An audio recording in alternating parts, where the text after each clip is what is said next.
வணக்கம். UK point base system பத்தி நெறைய வீடியோ போட்டிருக்கேன். அந்த பாயிண்ட் பேஸ் சிஸ்டம் எந்தெந்த விசாக்கு இப்ப அப்ளை ஆகுது, எப்ப ஸ்டார்ட் ஆகுது, எப்படிலாம் வந்து இதுக்கு குவாலிஃபிகேஷன் ஆகலான்னு போட்டிருக்கேன். ஸோ நெறைய பேர் நெறைய கொஸ்டின்ஸ் கேட்டிருந்தீங்க. நெறைய பேர் IELTS என்ன ஸ்கோர் எழுதணும், நாரிக்னா என்ன, அப்புறம் எப்படி சக்ஸஸ்ஃபுல்லா ஃபர்ஸ்ட் டைம் அப்ளிகேஷன் எப்படி சப்மிட் பண்றது, இதெல்லாம் கேட்டிருந்தீங்க. ஸோ அதுக்கு தனித்தனி வீடியோ போட்டிருந்தத ஒரு கம்பைலேஷனா ஃபர்ஸ்ட்டு நான் இப்போ சேர்த்து போட்டிருக்கேன். உங்களுக்கு யூஸ்ஃபுல்லா இருக்கும். டீடைல்டு டயர் 2 விசா பற்றி இந்த வீடியோ பார்த்தீங்கன்னா உங்களுக்கு ஃபுல் டீடைல்ஸ் கிடைக்கும். உங்களுக்கு இந்த வீடியோ பார்த்தீங்கன்னா யூகேல tier 2 visa, skilled worker visa எப்படி அப்ளை பண்ணுறது, top to bottom full details explain பண்ணியிருக்கேன். ஃபுல் கம்பைலேஷன் எல்லா இதுக்கு போட்ட வீடியோ எல்லாத்தையும் கம்பைல் பண்ணி போட்டிருக்கேன். உங்களுக்கு யூஸ்ஃபுல்லாக இருக்கும். இந்த வீடியோவில் என்னென்ன நீங்கள் பார்க்கலாம்னா பாயிண்ட் பேஸ் சிஸ்டம் என்ன, இதில் என்னென்ன குவாலிஃபிகேஷனுக்கு எப்படி பாயிண்ட் தருவாங்க, இங்கிலீஷ்க்கு எவ்வளோ, எக்ஸ்பீரியன்ஸ்க்கு எவ்வளோ, அந்த மாதிரி ஃபஸ்ட்டு பாயிண்ட் பேஸ் சிஸ்டம் என்னென்னு போட்டிருக்கேன். டயர் 2 விசாக்கும் வரும், டயர் 4 விசா ஸ்டூடெண்ட் விசாக்கும் வரும். அதுக்கப்புறம் English test point base system விசாவில் கண்டிப்பாக உங்களுக்கு ஒரு முக்கியமான விஷயம், அதுவும் இந்த வீடியோவில் இருக்குது. அடுத்தது இந்த நாரிக்கு வந்து இங்கிலீஷ் டெஸ்ட் எழுதாமல் நாரிக்கு எப்படி யூஸ் பண்ணுறது, அதை பற்றி ஒரு விஷா. இந்தியாவிலேருந்து எப்படி நீங்கள் ஜாப் சர்ச் பண்ணுறது, இந்த டயர் 2 ஜாப்ஸில் இந்தியாவிலேருந்து எப்படி சர்ச் பண்ணுறது, அடுத்த டாபிக். அதுக்கப்புறம் விசா ஃபீஸ்லாம் எவ்வளோ, இந்த விசாக்கு டயர் 2 விசாக்கு எவ்வளோ ஃபீஸ் ஆகும், மெயின்டெனன்ஸ் ஃபண்ட் எவ்வளோ ஆகும், டிபெண்டன்ட்டுக்கு எவ்வளோ ஃபீஸ் ஆகும், அப்புறம் இன்சூரன்ஸ் ஹெல்த் சார்ஜ் இருக்குது, அதுக்கு எவ்வளோ ஆகும், அதை பற்றி அடுத்த அந்த பார்ட் இந்த வீடியோவில் கம்பைலேஷனில் இருக்குது. அப்புறம் லாஸ்ட் வந்து உங்களுக்கு எப்படி சக்ஸஸ்ஃபுல்லாக இந்த tier 2 application first time apply பண்ணி ஆன்லைனில் அப்ளை பண்ணி எந்த விதமான ரிஜெக்ஷன் இல்லாமல், எந்த கொரி இல்லாமல் எப்படி அப்ளை பண்ணி சக்ஸஸ்ஃபுல்லாக நம்ம இந்த அப்ளிகேஷனை த்ரூ பண்ணுறது, அதை பற்றி இந்த வீடியோவில் full compilation end to end tier 2 visa இருக்குது பாருங்கள். யூகே நியூ பாயிண்ட் பேஸ் சிஸ்டத்தில் அனௌன்ஸ் பண்ணியிருக்கிற பாயிண்ட்ஸ் வந்து எப்படி நம்ம அச்சீவ் பண்ணுறது, எப்படி யூகேக்கு நீங்கள் வந்து ஒர்க் பண்ணலாம், அதை பற்றி இந்த வீடியோவில் பார்ப்போம். ப்ளஸ் அட்வான்டேஜஸ், டிஸ்அட்வான்டேஜஸ், எந்த அளவுக்கு யூகே மார்க்கெட் இதனால பயன்பட போகுது, அதை பற்றி இந்த வீடியோவில் பார்க்க வாங்க. 1 ஜனவரி 2021 UK new point base system visa வந்து அப்ளை ஆகும். அதுக்கப்புறம் வரவங்களுக்கு எல்லாம் இந்த பாயிண்ட் பேஸ் சிஸ்டம் தான் அப்ளை ஆகும். இந்த பாயிண்ட் பேஸ் சிஸ்டம் வந்து யூகேல வந்து ஒர்க் பண்ணுறவங்களுக்கும் ப்ளஸ் ஸ்டூடெண்ட்ஸ்க்கும் அனௌன்ஸ் பண்ணியிருக்காங்க. இது மூலமாக கவர்மெண்ட் என்ன சொல்ல வராங்க, UK will welcome highly skilled people from anywhere around the world அப்படின்ற, அதாவது யூகேக்கு வந்து வேலை செய்யறதுக்கு ஹைலி ஸ்கில்டு பீப்புள் வேணும். அவங்க எந்த உலகத்தில் எந்த மொழியில் இருந்தாலும் இந்த பாயிண்ட்ஸை வந்து அவங்க சாட்டிஸ்ஃபை பண்ணால் அவங்க வந்து இங்கே ஒர்க் பண்ணலாம். அந்த பாயிண்ட்ஸ் வந்து எல்லாருக்கும் ஒரே ஸ்கேல் தான் சொல்கிறாங்க. அதாவது யூரோப்பியன் யூனியனுக்கு ஒரு ஸ்கேலும் நான் யூரோப்பியனுக்கு ஒரு ஸ்கேலும் கிடையாது. இதுக்கு முன்னாடி எப்படி இருந்துச்சுன்னா, யூரோப்பியன் யூனியன்லேருந்து யூகேக்கு வரது ஃப்ரீ மூவ்மெண்ட் இருந்துச்சு. யாருன்னா யூகேக்கு வரலாம், யூரோப்பியன் யூனியன்லேருந்து வந்து இங்கே வந்து வேலை தேடிக்கலாம். அதுக்கு எந்த குவாலிஃபிகேஷன் கிடையாது, நீங்கள் வந்து என்ன வேலை செய்யணும்னு சொல்ல போகிறதில்ல, அந்த மாதிரி கண்டிஷன்ஸ்லாம் இருந்துச்சு. ஆனால் 31 ஜனவரி 2020 அப்புறம் அது வந்து யூகே ஆஃபிஷியலாக வெளில வந்துருச்சு. ஆனால் ஸ்டான்சேஷன் பீரியட் இருக்குது டிசம்பர் வரைக்கும். ஜனவரி 1 2021 அப்புறம் யூரோப்பியன் யூனியன்லேருந்து யாரும் ஃப்ரீயாக வர முடியாது. அவங்களுக்கும் நான் யூரோப்பியன்ஸ்க்கும் ஒரே ரூல் தான் அப்ளை பண்ணுறாங்க விசா கொடுக்கறதுல. இது டூரிஸ்ட்டை பற்றி கிடையாது. இந்த வீடியோவில் பார்க்கல. நம்ம இந்த வந்து ஒர்க் பண்ணுறவங்களுக்கும் ஸ்டூடெண்ட்ஸ்க்கும் கண்டிஷன்ஸ் பற்றி பார்ப்போம். மெயினாக ஒர்க் பண்ணுறவங்களுக்கு கண்டிஷன்ஸ் பார்ப்போம். ஸோ அப்போ வந்து என்ன சொல்ல வராங்க, நீங்கள் வந்து 70 பாயிண்ட்ஸ் மினிமம் இருக்கணும் அப்படின்றாங்க. சில பேர் என்ன சொல்கிறாங்க, 70 பாயிண்ட்ஸ் ஆல்ரெடி இருக்கிறது தான், ஆல்ரெடி டயர் 2ல 70 பாயிண்ட்ஸ் நீங்கள் எடுத்தால் தான் வந்து யூகேக்கு வரலாம், அதாவது கம்பெனி மூலிமா வந்து வேலை செய்யலாம் அப்படின்னு சொல்லிட்டு இருக்கு. அதே தான் ஸ்லைட்டாக மாற்றிருக்காங்க அப்படின்னு சொல்கிறாங்க. இன்னொன்று என்ன சொல்கிறாங்க, இவங்க ஆஸ்திரேலியன் பாயிண்ட் பேஸ் சிஸ்டம் சொன்னாங்க, ஆனால் இது வந்து ஆஸ்திரேலியன் பாயிண்ட் பேஸ் சிஸ்டம் மாதிரி தெரில அப்படின்னு சொல்கிறாங்க. அதை பற்றி பார்ப்போம் பின்னாடி. இப்போ வந்து என்ன சொல்கிறாங்க, 70 பாயிண்ட்ஸ் நீங்கள் எடுக்கணும், மினிமம் நீங்கள் 70 பாயிண்ட்ஸ் எடுக்கணும். அதில் 50 பாயிண்ட்ஸ் கண்டிப்பாக நீங்கள் எடுத்தாகணும். அந்த 50 பாயிண்ட்ஸ் என்னன்னு சொல்கிறாங்கன்னா, நீங்கள் வேலை வாங்கிட்டு தான் யூகே வரணும் அப்படிங்கிற ஒரு கண்டிஷன் இருக்குது. அது ஒரு மெயின் கண்டிஷன். நிறைய பேருக்கு இது வந்து ஒரு கஷ்டமான ஏரியா. ஆனால் இதிலே சில ஏரியாஸ்க்கு வந்து எக்ஸம்ஷன் கொடுத்துருக்காங்க, அதையும் பார்ப்போம். ஸோ 20 பாயிண்ட்ஸ் வந்து எது கொடுக்குறாங்கன்னா, நீங்கள் வந்து ஒரு ஜாப் ஆஃபர் வேணும், அதுவும் யூகே கவர்மெண்ட் அனௌன்ஸ் பண்ண ஒரு ஸ்பான்சர் கிட்டேருந்து நீங்கள் ஜாப் ஆஃபர் வாங்கிட்டு வந்தால் 20 பாயிண்ட்ஸ் சொல்கிறாங்க. ஸோ என்னென்ன பாயிண்ட்ஸ் அவங்க கொடுக்குறாங்கன்னு பார்ப்போம். அந்த 70 பாயிண்ட்ஸில் 50 பாயிண்ட்ஸ் மேண்டிட்டரி பாயிண்ட்ஸ் நீங்கள் எடுக்கணும். அந்த பாயிண்ட்டில் ஃபஸ்ட் பாயிண்ட் வந்து ஜாப் ஆஃபர் ஒரு ஸ்பான்சர் கிட்டேருந்து இருக்கணும், அதுக்கு 20 பாயிண்ட்ஸ். அடுத்தது உங்களுக்கு ஸ்கில் இருக்கணும், சஃபிஷியன்ட் ஸ்கில் இருக்கணும், அதுக்கு 20 பாயிண்ட்ஸ்.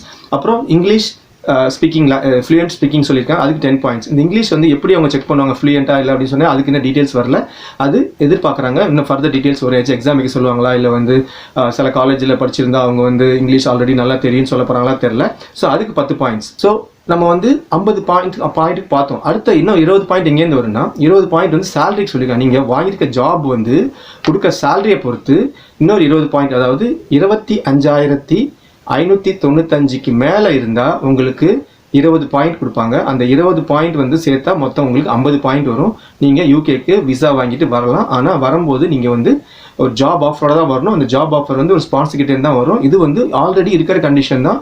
அது வந்து இப்போ நான் யூரோப்பியன்ஸ் கொண்டு இருக்குது, நீங்கள் வந்து ஸ்பான்சர் வழியாக யூகேக்கு வரணும்.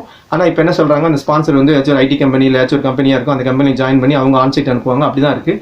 ஆனால் போக போக என்ன சொல்கிறாங்க, நிறைய பேருக்கு இந்த ஸ்பான்சர்ஷிப் சர்டிஃபிகேட் கொடுப்பாங்க. அவங்க வந்து இன்டர்வியூ வச்சு இல்லை வெளியூர்லேருந்து இன்டர்வியூ வச்சு ஆளுங்களை கொண்டு வரலாம்.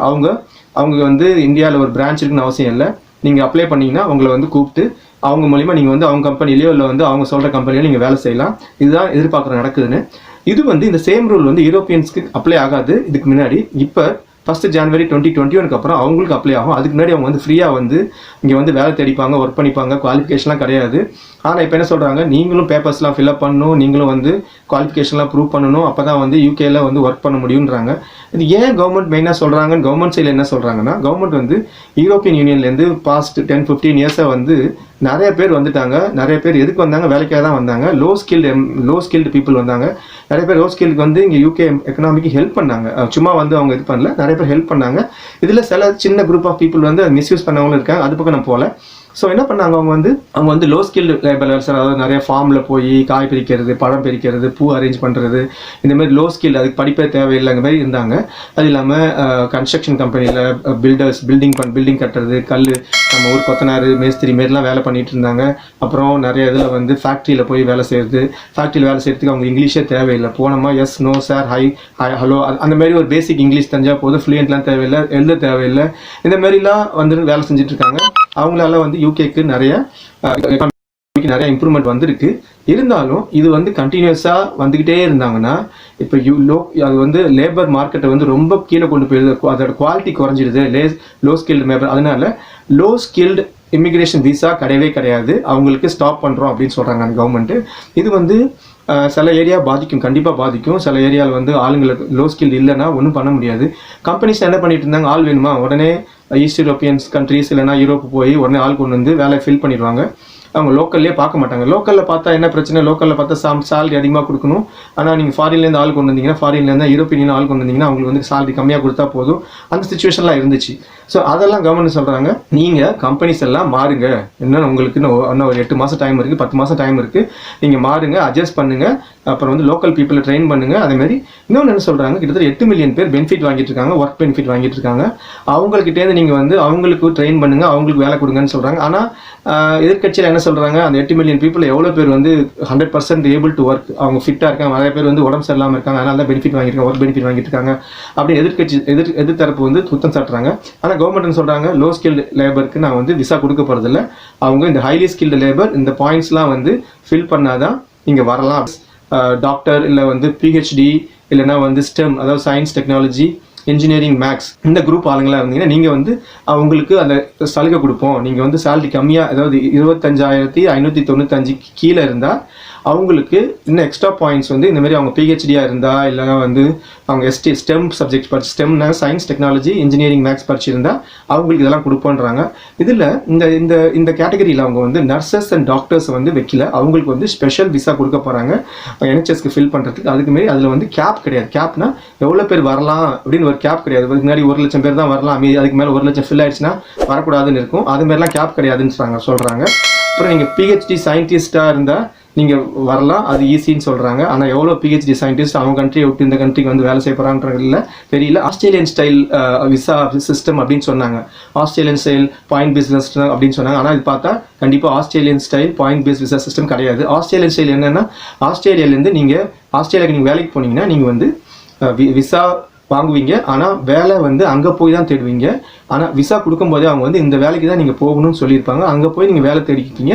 ஆனால் வேலை வாங்கிட்டு நீங்கள் ஆஸ்திரேலியா போக மாட்டீங்க. இது வந்து அந்த சிஸ்டம் கிடையாது. இது ஏற்கனவே இருக்கிற Tier 2 ICT அந்த மாதிரி இருக்கிற விசா சிஸ்டத்தை அப்படியே யூரோப்பியன் யூனியன்ஸ்க்கு அப்ளை பண்ணியிருக்காங்க. அவ்வளோதான், மற்றபடி வேறு எதுவும் பண்ணல. ப்ளஸ் இந்த சேலரியை வந்து குறைச்சிருக்காங்க. அது என்னென்னா, இந்த ICT, இன்ட்ரா கம்பெனி ட்ரான்ஸ்ஃபர், அப்புறம் Tier 2ல் வரவங்களாம் மினிமம் 30,000 பவுண்டு வாங்கணும் சேலரி. இந்த 30,000 பவுண்டு சேலரி வந்து இப்போ வந்து 25,595 குறைச்சிருக்காங்க.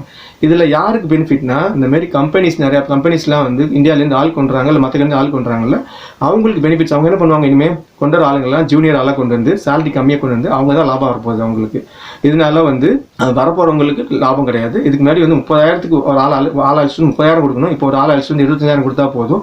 ஸோ அந்த ஒரு கண்டிஷன் இருக்குது. இன்னொன்று என்ன சொல்லியிருக்காங்க, இந்த கிராஜுவேட் இந்த சேலரி லெவல் குறைச்சதுனால கிராஜுவேட் தான் வரலான்னு ஃபஸ்ட்டு இருந்துச்சு. இப்போ வந்து +2 லெவலுக்கு வந்தால் போதும் அப்படிங்கிறாங்க. அதாவது A லெவலுக்கு வந்தால் போதும், A லெவலில் இருக்கிற அளவுக்கு அவங்களுக்கு எஜுகேஷன் இருந்தால் போதும், அவங்கள கொண்டு வாங்க, அவங்களுக்கு நாங்கள் வந்து 25,595 நீங்கள் சேலரி கொடுத்தா போதும், மினிமம் ஸ்டார்டிங் சேலரி அப்படின்னு சொல்லியிருக்காங்க. ஸோ இது ஒரு ட்ரேட் ஆஃப் மாதிரி, அதாவது சேலரி குறைச்சிட்டா நிறைய பேர் கொண்டு வாங்க அப்படின்னு சொல்கிறாங்க. அப்புறம் இதில் வந்து கேப் கிடையாதுன்னு சொல்கிறாங்க. கேப்னா எவ்வளோ பேர் கொண்டு வரணும்? ஸோ நிறைய பேர் ஹைலி ஸ்கில்லுங்கிற இதில் வரலாம். ஆனால் அதில் மெயினாக வந்து ஸ்பான்சர் இருக்கணும், ஒரு வேலை இருக்கணும், அப்புறம் வந்து ஸ்கில்ஸ் இருக்கணும். இது 3 50 பாயிண்ட்ஸ், அப்புறம் 20 பாயிண்ட்ஸ் வந்து சேலரிக்கு.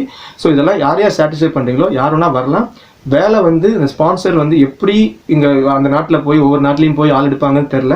இதில் மெயினாக பாதிக்கப்பட போகிறது இந்த லோ ஸ்கில்டு பீப்புள் தான், லோ ஸ்கில்டு மைக்ரன்ஸ் தான். அவங்க தான் வந்து UK எக்கானமியில் பார்த்தீங்கன்னா நிறையா காஃபி ஷாப்பில், ஹோட்டல் இண்டஸ்ட்ரியில், கேர் ஒர்க்கிங்கில், அடல்ட் கேர் ஒர்க்கிங், அப்புறம் டிசேபிள் பீப்புள் கேர் ஒர்க்கிங்கில் அவங்க தான் இருக்காங்க. ஏன் லோக்கல் பீப்புள் பண்ண மாட்டாங்கன்னா, லோக்கல் பீப்புள் பண்ணுறதுக்கு ஆள் இல்லை, அதனால தான் வந்து அவங்களாம் வந்து ஃபில் பண்ணுறாங்க. இது எல்லாருக்குமே தெரியும். நாம் ஒருத்தங்க வயசாகிடுச்சுன்னா 75 வயசு ஆயிடுச்சுன்னா அவங்க கேர் ஹோமுக்கு போயிடுவாங்க. கேர் ஹோமில் அவங்கள சாவர வரைக்கும் வச்சுருப்பாங்க. அவங்களுக்கு அதுக்காக அவங்க சொத்தை எழுதி கொடுப்பாங்க, இல்லைன்னா அவங்க பணம் இருக்கும், இல்லை கவர்மெண்ட் வந்து அவங்களுக்கு பெனிஃபிட் கொடுத்துட்ருக்கோம். அந்த ஏரியாவில் இருக்கிற நிறைய பேர் வந்து இப்போ ஃபாரினர்ஸ் தான், அதாவது யூரோப்பியன் யூனியன்ஸ் தான் அவங்களாம் இருக்காங்க. ஸோ அதில் வந்து உங்களுக்கு வயசானவங்கள குழந்தைங்க மாதிரி பார்த்துக்கணும். அதாவது குளிக்க ஊற்றுறது, ட்ரெஸ் மாற்றுறதுலேருந்து திருப்பி அவங்களை க்ளீன் பண்ணி விடுற வரைக்கும் நீங்கள் வேலை பார்க்கணும் கேர் ஹோமில். ஸோ அந்த வேலையை பண்ணுறது முக்கால்வாசி யூரோப்பியன் யூனியன்ஸ் தான் பண்ணுறாங்க. அதை வந்து ஃபில் பண்ணுறது ஆல்ரெடி கஷ்டமாக இருக்குது அப்படின்னு சொல்கிறாங்க. இவங்க வச்சிருக்கிற செக் மார்க், அதாவது கொண்டு வர மாட்டோம், அந்த விசா கொடுக்க மாட்டோன்னு சொல்கிறதுனால அந்த ஏரியா கொஞ்சம் இம்பேக்ட் ஆகுன்றாங்க. அப்புறம் இன்னொன்று வந்து இந்த ஹோட்டல்ஸ், காஃபி ஷாப், இந்த ஏரியாலலாம் வந்து நிறைய பேர் வந்து அவங்க தான் இருக்காங்க. அதாவது ஈஸ்ட் யூரோப்பியன்ஸ், அப்புறம் யூரோப்பியன் கண்ட்ரீஸ்ல வரவங்க தான் வேலை செஞ்சுட்டு இருக்காங்க. அவங்கெல்லாம் வந்து இருக்கிறவங்களுக்கு பாஜனை கிடையாது. புதுசாக கம்பெனிஸ்லாம் எடுக்க முடியாது. எல்லா கம்பெனிஸ் வந்து இதுக்கு முன்னாடி ஆள் வேணும், நான் சொன்ன மாதிரி போவாங்க, ஆள் அழைச்சிட்டு வருவாங்க, வேலை ஃபினிஷ் ஆகிடும், ஃபில் பண்ணிடுவாங்க. இப்போ வந்து அவங்க வந்து பேப்பர் ஒர்க் போட்டு ஆளை கொண்டு வந்து ஃபில் பண்ணணும், இதெல்லாம் எக்ஸ்ட்ரா ஒர்க்கு. இன்னொரு பாயிண்ட் என்ன வருதுன்னா, இதில் இந்த ஆள் கொண்டு வரும்போது இதுக்கு முன்னாடி வந்து இந்த கம்பெனிஸ்லாம் என்ன பண்ணிருக்கணும், லோக்கலில் ஆள் இல்லை அப்படின்னு சொல்லியிருக்கணும். அதாவது லோக்கல் மார்க்கெட் டெஸ்ட்னு ஒன்று முடிச்சு அதில் வந்து ப்ரூவ் பண்ணணும், நான் யூகேல லோக்கல் ஆள் இருக்க முடியல, அதனால தான் ஃபாரின்லேருந்து கொண்டு வரேன் அப்படின்னு சொல்லி Tier 2க்குலாம் இல்லை Tier 2 ஜென்ரலுக்குலாம் சொல்லி ஆகணும். இனிமேல் அப்படி கிடையாது. நீங்கள் அந்த அந்த அந்த இதை தூக்கிடுறாங்க. இனிமேல் நீங்கள் வந்து அதை பண்ண வேணாம், நீங்கள் வந்து டேரெக்டாக ஆள் கொண்டு வாங்க, ஆனால் இந்த பாயிண்ட்ஸ் அவங்க வந்து சாட்டிஸ்ஃபை பண்ணணும் அப்படின்னு சொல்கிறாங்க. போக தான் தெரியும் இந்த மோர் டீட்டெயில்ஸ். அவங்க வந்து எப்படி இந்த இங்கிலீஷை வந்து அவங்க எவ்வளோ இங்கிலீஷ் தேவைப்படும் அப்படின்னு சொல்ல போகிறாங்க, எப்படி செக் பண்ண போகிறாங்கன்னு தெரியல. அது ஒன்று. அப்புறம் இப்போ வர யூரோப்பியன் யூரோப்பியன்ஸ்லாம் என்ன பண்ணுவாங்கன்னா, இதுக்கு முன்னாடி வந்து அவங்க வந்தோடனே வந்து அவங்களுக்கு பெனிஃபிட் கொடுப்பாங்க. அதாவது யூரோப்பியன் யூனியன்ஸ் ஆளுங்களுக்கும் யூகே ஆளுங்களுக்கும் என்ன கொடுக்குறாங்களோ அதே பெனிஃபிட் அவங்களுக்கு கொடுத்துட்ருக்காங்க. ஆனால் அது கட் பண்ணுறாங்க. இனிமேல் யூரோப்பியன் யூனியன்ஸ்லேருந்து சரி, நான் யூரோப்பியன்ஸ் வந்து யார் வந்தாலும் 5 வருஷத்துக்கு எந்த பெனிஃபிட்டும் கிடையாது. அவங்க வந்து NHS காசு கொடுக்கணும், ப்ளஸ் அவங்களுக்கு வந்து மற்ற யூகே ஆளுங்க மாதிரி பெனிஃபிட்லாம் கிடையாது. ஸோ அது ஒன்று கட் ஆகுது. இது வந்து ஒரு பெரிய சேஞ்சு. யூரோப்பியன் யூனியனில் நிறைய பேர் வந்து வந்தோடனே பெனிஃபிட்லாம் வாங்குவாங்க. வந்து அவங்க ஒரு ஆள் தான் வேலை செய்வாங்க. ஆனால் அவங்க பசங்கள்லாம் வந்து எங்கேயாச்சும் அவங்க யூரோப்பியன் யூனியனில் வேறு எங்கேயாச்சும் கண்ட்ரியில் இருப்பாங்க, அதுக்கு பெனிஃபிட் கொடுத்துட்ருப்பாங்க யூகே கவர்மெண்ட். ஏன்னா ரூல்ஸில் இருக்குது, கொடுக்குறாங்க, அது கட் ஆகுது. ஸோ அது ஒன்று. ஸோ இந்த மாதிரி நிறையா கண்டிஷன்ஸ் வந்து யூரோப்பியன் யூனியன் ஆளுங்களுக்கு நிறைய கண்டிஷன்ஸ் வருது. நான் யூரோப்பியன்ஸ்க்கு கண்டிஷன்ஸ் எதுவுமே இல்லை. ஆல்மோஸ்ட் சிமிலர் கண்டிஷன்ஸ் தான் பாயிண்ட்ஸ் பேஸ் சிஸ்டத்தில் இருக்கிற, ஏற்கனவே Tier 2 ICTயில் இருக்கிற அதே பாயிண்ட் பேஸ் சிஸ்டம் தான் ஆல்மோஸ்ட் வருது. ஸோ இதில் எக்ஸப்ஷனலாக என்ன இருக்குன்னா, டாக்டர்ஸ் அண்ட் நர்சஸ்க்கு தனி கேட்டகரி கொண்டு வர்றாங்க. இன்னும் ஒரு பாயிண்ட் என்னென்னா, இந்த ஃபார்ம் செக்டருக்கு இந்த மாதிரி சீசனல் ஃபார்ம் செக்டர், காய் பறிக்கணும், இப்போ ஸ்ட்ராபெரி பறிக்கணும், உருளைக்கிழங்கு பறிக்கணும், சில சீசன் டைமில் நிறையா அக்ரிகல்ச்சர் ஒர்க் நடக்கும். அந்த இடத்துல வேலை செய்கிறதுக்கு என்ன பண்ணுறாங்க, ஒரு 10,000 பேரை கொண்டு வரலாம் நீங்கள் சீசனல் ஒர்க்கர்ஸ் அப்படின்னு சொல்கிறாங்க. டெம்பரரியாக கொண்டு வரலான்னு சொல்கிறாங்க. ஆனால் இந்த டெம்பரரி சீசனல் ஒர்க்கர்ஸ் வந்து நீங்கள் எங்கே வந்தாலும் கொண்டு வரலாம். இதுக்கு முன்னாடி வந்து யூரோப்பியன் யூனியன்ஸ்லாம் கொண்டு வரணும்னு இருக்குது, இப்போ எங்கே வேணாலும் கொண்டு வரலாம். அதை வந்து 2500லேருந்து 10,000 பேர் விசாவாக கொண்டு வராங்க, இன்க்ரீஸ் பண்ணியிருக்காங்க. ஸோ அந்த இதில் வந்து அந்த ஃபார்ம் செக்டர்லாம் கொஞ்சம் ஹாப்பியாக இருக்காங்க.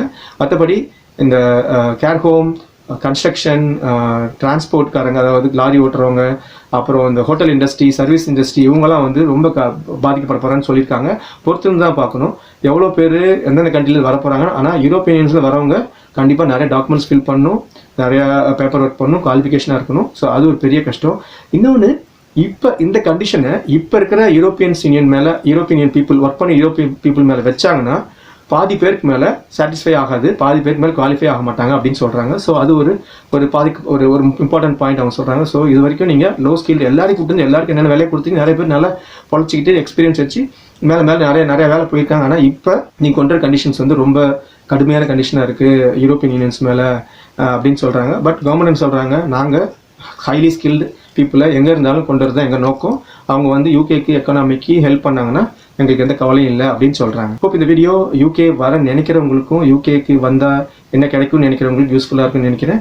ஸோ நீங்கள் உங்களே ப்ரிப்பேர் பண்ணிக்கலாம், ரெடியாக இருக்கலாம். என்ஹெச்எஸ் டாக்டர்ஸ்க்கு தனி, டாக்டர்ஸ் அண்ட் நர்சஸுக்கு தனி ரூட் இருக்குது, அவங்க கால் பண்ண தேவையில்லை. பிஹெச்டி முடிச்சு சயின்டிஸ்டாக இருக்கவங்களுக்கும் அவங்க வரலாம். இந்த எக்ஸப்ஷனல் ரூட், அதாவது செல்ஃப் எம்ப்ளாய்டு ரூட் ஒன்று இருந்துச்சு. நான் வந்து என்டர்பிரனர், நான் வந்து இங்கே வந்து யூகேக்கு வந்து புது கம்பெனி ஆரம்பித்து அவங்க எல்லா யூகேக்கு நான் நிறைய ஹெல்ப் பண்ண போகிறேன், நிறைய வேலை வாய்ப்பு கொடுக்க போகிறேன்னு சொன்ன ரூட்டை வந்து க்ளோஸ் பண்ணிட்டாங்க. அது இனிமேல் தான் வரும்னு சொல்கிறாங்க. செல்ஃப் எம்ப்ளாய்டு ரூட் வந்து க்ளோஸ்ட் ஆகிடுச்சு. அந்த விசா கிடையாது இப்போ. ஸோ போக போக நாங்கள் வந்து எப்படி இந்த விசா சிஸ்டம் ஒர்க் ஆகுதுன்னு பார்த்துட்டு நாங்கள் வந்து we will change the rules அப்படின்னு சொல்கிறாங்க. இதில் வந்து ஷார்ட்டேஜ் குரூப், அதாவது ஜாப் ஷார்ட்டேஜ் குரூப்னு ஒன்று இருக்குது. அந்த குரூப்பில் சில வேலை இருந்துச்சுன்னா அவங்களுக்கு சில எக்ஸ்ட்ரா பாயிண்ட்ஸ் கொடுத்துருக்காங்க. அதுவும் நீங்கள் அந்த லிஸ்ட்டில் பார்க்கலாம். நான் வந்து இந்த லிங்க்கை வந்து நீங்கள் பாருங்கள். இந்த லிங்க்கில் நீங்கள் போனீங்கன்னா கவர்மெண்ட்டோட கரண்ட் இன்னைக்கு, அதாவது இப்போ சொன்ன பாயிண்ட் பேசிஸில் என்னென்ன ரூல்ஸ்னு சொல்லியிருக்காங்க. இந்த பிளேஸ்லேயே வந்து அவங்க ஃபியூச்சரில் அப்டேட் பண்ணலான்னு சொல்லியிருக்காங்க. SCLT, அதாவது செக்யூர்ட் இங்கிலீஷ் லாங்குவேஜ் டெஸ்ட் வந்து யூகேக்கு வேலைக்கு வரவங்க, யூகேக்கு படிக்க வரவங்க, அப்புறம் யூகேக்கு வந்து செட்டில் ஆக விரும்புகிறவங்களாம் வந்து கண்டிப்பாக அந்த டெஸ்ட்டை வந்து அவங்க கேட்குற மினிமம் க்ரைட்டீரியா நீங்கள் பாஸ் பண்ணியிருக்கணும். அது வந்து விசாவில் ஒரு முக்கியமான விஷயம். நீங்கள் ப்ரெசென்ட் பண்ணணும், இந்த மார்க்கை வந்து கொடுக்கணும். அதை வச்சு தான் அவங்க விசா கொடுப்பாங்க. ஸோ இந்த டெஸ்ட்டை பற்றி பார்ப்போம். இந்த டெஸ்ட்டு வந்து எந்தெந்த ஆர்கனைசேஷன் வந்து இதை வந்து ரன் பண்ணுறாங்க அதை பற்றி பார்ப்போம். அப்புறம் இந்த டெஸ்ட் வந்து என்ன லெவலில் வந்து அட்மினிஸ்ட்ரேட் பண்ணுறாங்க, அதாவது இந்த டெஸ்ட்லாம் வந்து CEFR அப்படிங்கிற ஒரு ரெஃபரன்ஸில் பண்ணுறாங்க, அதை பற்றி பார்ப்போம். செக்யூர் இங்கிலீஷ் லாங்குவேஜ் டெஸ்ட் வந்து இங்கிலீஷ் ஸ்பீக்கிங் கண்ட்ரீஸ் வந்து அவங்களும் ஒவ்வொரு டைப் ஆஃப் எக்ஸாம் வச்சு நீங்கள் வந்து படிக்க வந்தீங்கன்னா, அதாவது இங்கிலீஷ் மெஜாரிட்டி ஸ்பீக்கிங் கண்ட்ரிக்கு நீங்கள் படிக்க போனீங்கன்னா அங்கே உங்களால் தாக்கு பிடிக்க முடியுமா, அங்கே இருக்கிற அவங்க எக்ஸ்பெக்ட் பண்ணுற லாங்குவேஜ் ப்ரொஃபிஷியன்சி உங்களுக்கு இருக்கா அப்படின்னு செக் பண்ணுறது தான் வந்து இந்த லாங்குவேஜ் டெஸ்ட்லாம் வைக்கிறாங்க. இது வந்து கனடா, USA, அப்புறம் ஆஸ்திரேலியாலாம் நிறையா வைக்கிறாங்க. ஸோ இது வந்து முக்கால்வாசி எல்லாருக்கும் என்ன தெரியும், IELTS சொல்லுவாங்க. IELTSங்கிறது வந்து இந்த டெஸ்ட்டு வைக்கிற ஒரு ப்ரொவைடர் தான். ஆனால் இது மெயினாக வந்து யூகே பொறுத்த வரைக்கும் SCLT தான் வந்து கவர்மெண்ட் சொல்கிற ஒரு மெயின் விஷயம். அதாவது செக்யூர் இங்கிலீஷ் லாங்குவேஜ் டெஸ்ட்டு. அதை வந்து லாங்குவேஜ் சர்ட் அப்படின்னு ஒரு கம்பெனி அதையும் அப்ரூவ் பண்ணியிருக்காங்க. அப்புறம் பியர்சன் சொல்லி அப்ரூவ் பண்ணியிருக்காங்க. அப்புறம் IELTS ரொம்ப ஃபேமஸ், வேர்ல்டு ஃபுல்லாக ஃபேமஸ். அவங்களும் இந்த டெஸ்ட் நடத்தி அவங்களுக்கு மார்க் கொடுப்பாங்க, பேண்ட் கொடுப்பாங்க. அது இருக்குது. அப்புறம் லாஸ்ட் வந்து யூகேக்குள்ளே இதே மாதிரி ஒரு ஆர்கனைசேஷன் இருக்குது, வந்து ட்ரினிட்டி குரூப் ஆஃப் காலேஜஸ். இது வந்து யூகேக்கு வெளியில் இந்த டெஸ்ட் எழுத முடியாது, யூகேக்குள்ளே தான் எழுத முடியும். Trinity group of colleges. So இந்த 4 கம்பெனிஸ் வந்து இந்த செக்யூர் லாங்குவேஜ் டெஸ்ட்டு அட்மினிஸ்ட்ரேட் பண்ணுறதுக்கு உங்களுக்கு பர்மிஷன் கொடுத்துருக்காங்க கவர்மெண்ட். ஸோ இதில் ஃபேமஸானது வந்து IELTS, அதை பற்றி பார்ப்போம். ஆனால் இந்த எல்லா டெஸ்ட்லேயுமே வந்து காமன், அவங்க சொல்கிறது அந்த மார்க் வந்து காமன் தான். நீங்கள் லாங்குவேஜ் சர்ட்டில் எழுதின அதே மார்க் வந்து IELTS ஈக்குவலாகவும் பார்ப்பாங்க. ஸோ எந்த டிஃப்ரென்ஸ் இல்லை. ஆனால் டிஃப்ரெண்ட் ஆர்கனைசேஷன் தான் வந்து இந்த எக்ஸாமை வந்து நடத்துகிறாங்க. ஸோ அதுதான் ஒரு மெயின் விஷயம். இப்போ இந்த ஒவ்வொரு டைப் ஆஃப் விசாக்கும் இவங்க வந்து டிஃப்ரெண்ட் க்ரைட்டீரியா வச்சுருக்காங்க. அதை பற்றி பார்ப்போம். மெயினாக இது எப்படி வந்துச்சு அப்படின்னு பார்த்தா, இந்த யூரோப்பியன் யூனியன் கூட யூகே இருக்கிறதுனால யூரோப்பியன் யூனியனில் வந்து நிறைய லாங்குவேஜ் பேசுகிறாங்க. ஸோ ஒவ்வொரு கண்ட்ரியும் அவங்க கண்ட்ரிக்கு ஆளுங்களை அழைச்சிட்டு வரணும்னா இந்த ரெஃபரன்ஸ் ஃப்ரேம் ஒர்க், அதாவது CEFRம்பாங்க, common European framework of languages அப்படின்னு சொல்லுவாங்க. CEFR ரெஃபரன்ஸ் லாங்குவேஜஸ்மாங்க, CEFR. அதை வந்து ரெஃபரன்ஸ் பண்ணிக்க. அதில் வந்து மொத்தம் 6 லெவல்ஸ் இருக்குது. 6 லெவல்ஸ் பார்த்தீங்கன்னா A1, A2, B1, B2, C1, C2 அப்படின்னு இருக்குது. A1, A2 என்னன்னு பார்த்தா, A1 to A2 வந்து பேசிக் யூசர் அப்படின்பாங்க. அப்புறம் B1, B2 அப்படின்னு பார்த்தா இன்டர்மீடியட் யூசர். அப்புறம் C1, C2 ப்ரொஃபிஷியன்ட் யூசர் அப்படின்னு சொல்லி அவங்க கேட்டகரைஸ் பண்ணி வச்சுருக்காங்க. இந்த 6 லெவல் தான் உங்களுக்கு பேண்டாக அப்படியே மாறும். அந்த பேண்டு வந்து எப்படின்னா, நீங்கள் வாங்குற அந்த டெஸ்ட்டில் எழுதுகிற மார்க்கை பொறுத்து இந்த பேண்ட் அசைன் பண்ணுவாங்க. ஒவ்வொரு விசாக்கும் ஒவ்வொரு பேண்டை வந்து நீங்கள் வந்து மார்க் எடுக்கணும். அந்த பேண்ட் வந்து இந்த லெவலில் இருக்கும். ஸோ மோஸ்ட்லி கவர்மெண்ட் என்ன சொல்லுவாங்க, நீங்கள் வந்து Tier 2 ஜென்ரல் விசாக்கு நீங்கள் வந்து B1 பேண்ட் அப்படின்னு பார்த்து சொல்லுவாங்க. B1 பேண்டில் போய் B1 பேண்டுக்கு என்ன மார்க் எடுக்குன்னு பார்த்தீங்கன்னா அங்கே சொல்லிடுவாங்க. B1க்கு நீங்கள் வந்து 4 பேண்டில் இருக்கணும், 4 and above இருக்கணும் அப்படின்னு சொல்லியிருப்பாங்க. ஸோ இதுதான் மெயினாக முக்கியமாக நீங்கள் பார்க்க வேண்டியது. எந்த விசா அப்ளை பண்ணுறீங்க, அந்த விசாக்கு என்ன டைப் ஆஃப் பேண்ட் லெவல் நீங்கள் எடுக்கணும் அதான் முக்கியம். பேண்டில் லெவல் எடுக்கணும் அதான் முக்கியம்.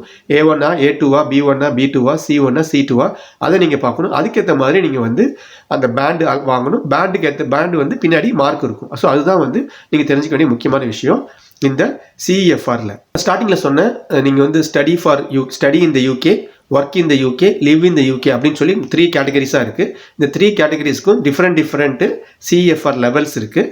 ஸோ அதை நீங்கள் பாஸ் பண்ணணும்னு சொன்னேன். ஸோ ஃபஸ்ட் நம்ம ஸ்டடி இந்த யூகேல பார்ப்போம். யூகேக்கு படிக்கிற பசங்களில் சைனாக்கு அப்புறம் இந்தியாவிலேருந்து நிறைய பசங்க படிக்க வராங்க. டயர் 4 விசாவில் நீங்கள் வந்து யூஜி கோர்ஸ் கீழே படிக்கணும்னா அதுக்கு ஒரு ரேட்டிங், அதுக்கு ஒரு லெவல் வச்சுருக்காங்க. அது வந்து நீங்கள் வந்து B1 அப்படின்னு சொல்கிறாங்க.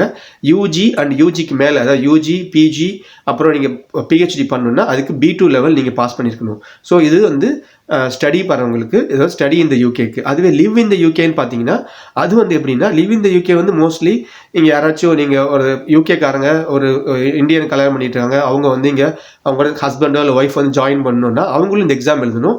அவங்களுக்கு ஒரு லெவல் இருக்குது. இந்த லிவ் இந்த யூகேல லெவல் என்னன்னு பார்த்தீங்கன்னா கொஞ்சம் நிறைய லெவல் இருக்குது. அதில் எப்படின்னா, அதாவது அவங்க இன்னும் பிரிட்டிஷ் பாஸ்போர்ட் வாங்கலை, பிரிட்டிஷ் சிட்டிசன் வாங்கலை, ஆனால் அவங்க வந்து அவங்களுக்கு அந்த டிபெண்ட் விசாவில் ஒரு லெவல் இருக்குது. அதாவது ஃபர்தர் லீவ் டு ரிமைன் அப்படின்னு சொல்லி விசாவில் ஒரு ஸ்டேட்டஸ் இருக்குது. ஸோ அந்த விசா வாங்கணுன்னா அவங்க வந்து A1 சிஎஃப்ஆர் லெவலில் எக்ஸாம் எழுதணும். அதில் வந்து அவங்களுக்கு மெயினாக ஸ்பீக்கிங் அண்ட் லிசனிங் தான் வந்து அவங்களுக்கு வரும் அந்த எக்ஸாமில். இது 2 தான் கேட்பாங்க. அப்புறம் யூகேக்குள்ளே இருக்காங்க, யூகேக்குள்ளே இருந்துட்டு அவங்க வந்து எக்ஸ்டெண்ட் பண்ணணும், அந்த எஃப்எல்ஆரை வந்து எக்ஸ்டெண்ட் பண்ணணும் அப்படின்னா அவங்க திருப்பியும் வந்து A2 லெவல் எழுதணும். யூகேக்குள்ளே இருக்காங்கன்னா அவங்க A2 லெவல் ஸ்பீக்கிங் அண்ட் லிசனிங்கில் ஒண்டியும் அந்த 2 டாப்பிக்கில் ஒண்டி அவங்க எக்ஸாம் எழுதி அவங்க ப்ரெசென்ட் பண்ணணும் விசா எக்ஸ்டென்ஷனுக்கு. அப்புறம் நீங்கள் பிரிட்டிஷ் சிட்டிசன்ஷிப் இல்லை naturalisation, indefinite leave to remain இதெல்லாம் வாங்கணும்னா நீங்கள் வந்து B1 லெவல் எழுதணும். B1 லெவல் வந்து உங்களுக்கு ஸ்பீக்கிங் அண்ட் லிசனிங்கில் நீங்கள் இந்த எக்ஸாம் எழுதிருக்கணும். இதே மாதிரி தான் ஸ்டூடெண்ட்ஸ்க்கு வந்து tier 4 general undergraduate course கீழே இருந்தாலும், undergraduate, postgraduate, PhD இருந்தாலும் அவங்களுக்கு என்ன வருதுன்னா, நான் சொன்னேன் அவங்க வந்து ஸ்பீக்கிங், லிசனிங், ரீடிங், ரைட்டிங் இது 4த்துலேயும் சேர்த்து அவங்க வந்து எக்ஸாம் எழுதி அந்த டெஸ்ட் எழுதி அதில் வந்து மார்க் வருது. அந்த மார்க்கு வந்து B1 வந்து ஒரு கேட்டகரிக்கும், B2 வந்து இன்னொரு கேட்டகரி. B2 வந்து பிஹெச்டி, போஸ்ட் கிராஜுவேட், அப்புறம் அண்டர் கிராஜுவேட் அவங்களுக்குலாம் வந்து B2 லெவலில் அவங்க வந்து எக்ஸாம் எழுதணும். ஸோ இது வந்து live in the UK, study in the UK. இப்போ ஒர்க் இன் த யூகே அப்படின்னா, work in the UK mainly நிறைய டைப் ஆஃப் விசா இருக்குது ஒர்க் இன் த யூகேக்கு. அதுக்கு மெயினாக யூஸ் பண்ணுற கம்பெனிஸ் யூஸ் பண்ணுறது tier 2 general visa. Tier 2 general விசாவுக்கு சிஎஃப்ஆர் லெவல் என்னென்னா அவங்க வந்து B1 லெவலில் பாஸ் பண்ணியிருக்கணும். B1 லெவலில் அவங்க வந்து அட்டைன் பண்ணியிருக்கணும். இந்த செக்யூர் இங்கிலீஷ் லாங்குவேஜ் டெஸ்ட்டில் B1 லெவல் டெஸ்ட் அட்டன் பண்ணியிருக்கணும். ஸோ இந்த லெவல்ஸ்லாம் பார்த்தோம், சிஎஃப்ஆர் லெவல்ஸ்லாம் பார்த்தோம். அடுத்தது வந்து இந்த கொஸ்டின் பேப்பர் எப்படி இருக்கும் அப்படின்னு பார்த்தா, கொஸ்டின் பேப்பர் வந்து இந்த லிவ் இன் த யூகேக்கு வந்து நீங்கள் வந்து ஸ்பீக்கிங் அண்ட் லிசனிங் ஒன்லி பண்ணால் போதும். Work in the யூகேக்கும் study in த யூகேக்கும் நீங்கள் வந்து speaking, listening, writing and reading இது எல்லாமே நீங்கள் பண்ணணும். 4 இருக்குது. ஸோ அதை பண்ணி நீங்கள் ப்ரூவ் பண்ணணும். ஸோ அதில் பார்த்தா இதில் வந்து ரீடிங்க்கு வந்து 60 மினிட்ஸில் நீங்கள் வந்து 40 கொஷின்ஸ் நீங்கள் உங்களுக்கு கொடுப்பாங்க. 60 மினிட்ஸில் நீங்கள் ஆன்சர் பண்ணணும். அது வந்து ரீடிங்க்கு. ரைட்டிங்க்கு வந்து 60 மினிட்ஸில் உங்களுக்கு வந்து 2 டாஸ்க் கொடுப்பாங்க. அந்த டாஸ்க்கை வந்து நீங்கள் வந்து இந்த 60 மினிட்ஸில் முடிச்சு கொடுக்கணும். அப்புறம் லிசனிங்கில் வந்து 30 மினிட்ஸ் டைம், 30 மினிட்ஸ் டைமில் 40 கொஷின்ஸ் ஆன்சர் பண்ணணும். ஸோ இது வந்து லிசனிங்க்கு. அப்புறம் ஸ்பீக்கிங்க்கு வந்து 10 to 14 மினிட்ஸ் டைம் தருவாங்க. அந்த டைமில் ஏதாச்சும் வீடியோ போட்டு பாருங்க, இல்லைனா வந்து அவங்க கால் பண்ணுவாங்க, நீங்கள் அவங்கள்ட்ட வீடியோ காலில் பேசணும். இது வந்து ஸ்பீக்கிங்னா ஒருத்தர் பேசுவார், நீங்கள் வந்து திருப்பி அவங்களுக்கு பதில் சொல்லணும். அதை வச்சு உங்களுக்கு மார்க் அவங்க வந்து கேஜ் பண்ணுவாங்க. இந்த 4 ஸ்பீக்கிங், லிசனிங், ரீடிங், ரைட்டிங் ஸ்கில்ஸில் நீங்கள் டெஸ்ட் எழுதிட்டீங்க. ஸ்பீக்கிங், லிசனிங், ரீடிங், ரைட்டிங்கில் எழுதிட்டீங்க. நீங்கள் மார்க் எப்படி போடுவாங்க, எப்படி வந்து எனக்கு வந்து பேண்ட் அசைன் பண்ணுவாங்க. நீங்கள் வந்து ஃபார் எக்ஸாம்பிள் வந்து 40 மார்க்ஸ் கொஷினுக்கு 40 மார்க்ஸ் வச்சுக்கலாம். 40 மார்க்ஸில் வந்து நீங்கள் வந்து 35 எடுத்தீங்கன்னா உங்களுக்கு வந்து பேண்ட் 8ல் போடுவாங்க, பேண்ட் 8ன்னு போடுவாங்க. இதே மாதிரி நீங்கள் 4த்துலேயும் எடுக்கிற மார்க் எடுத்து ஆவரேஜ் பண்ணி அந்த ஆவரேஜை வந்து உங்களுக்கு டோட்டல் ஃபைனல் ஆவரேஜாக கொடுப்பாங்க.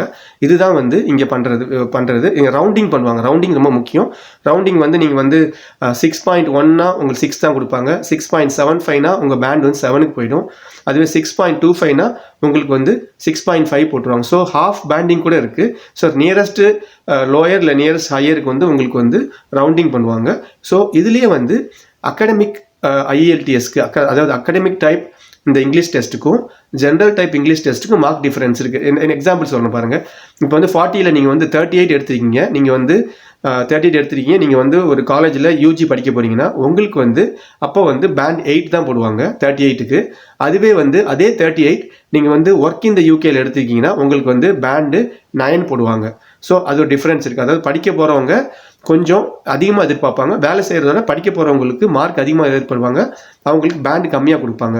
40க்கு 38 எடுத்திங்கன்னா அவங்களை வந்து பேண்ட் 8ல் போடுவாங்க. அதுவே வந்து ஒர்க் பண்ண போகிறவர் அதே டெஸ்ட் அட்டன் பண்ணாருன்னா அவருக்கு வந்து 38க்கு பேண்ட் 9 போடுவாங்க. ஸோ இதை நீங்கள் பார்த்துக்கணும். ஸோ டிஃப்ரென்ஸ் இருக்குது. ஏன் அவருக்கு வந்து அவரும் நானும் ஒரே மார்க்கான பேண்ட் டிஃப்ரெண்ட்டாக இருக்குன்னா ரீசன் வந்து அவர் அப்ளை பண்ணுற விசா கேட்டகரி வேறு, நீங்கள் அப்ளை பண்ணுற விசா கேட்டகரி வேறு. அதுதான் அதுக்கு மெயின் ரீசன்.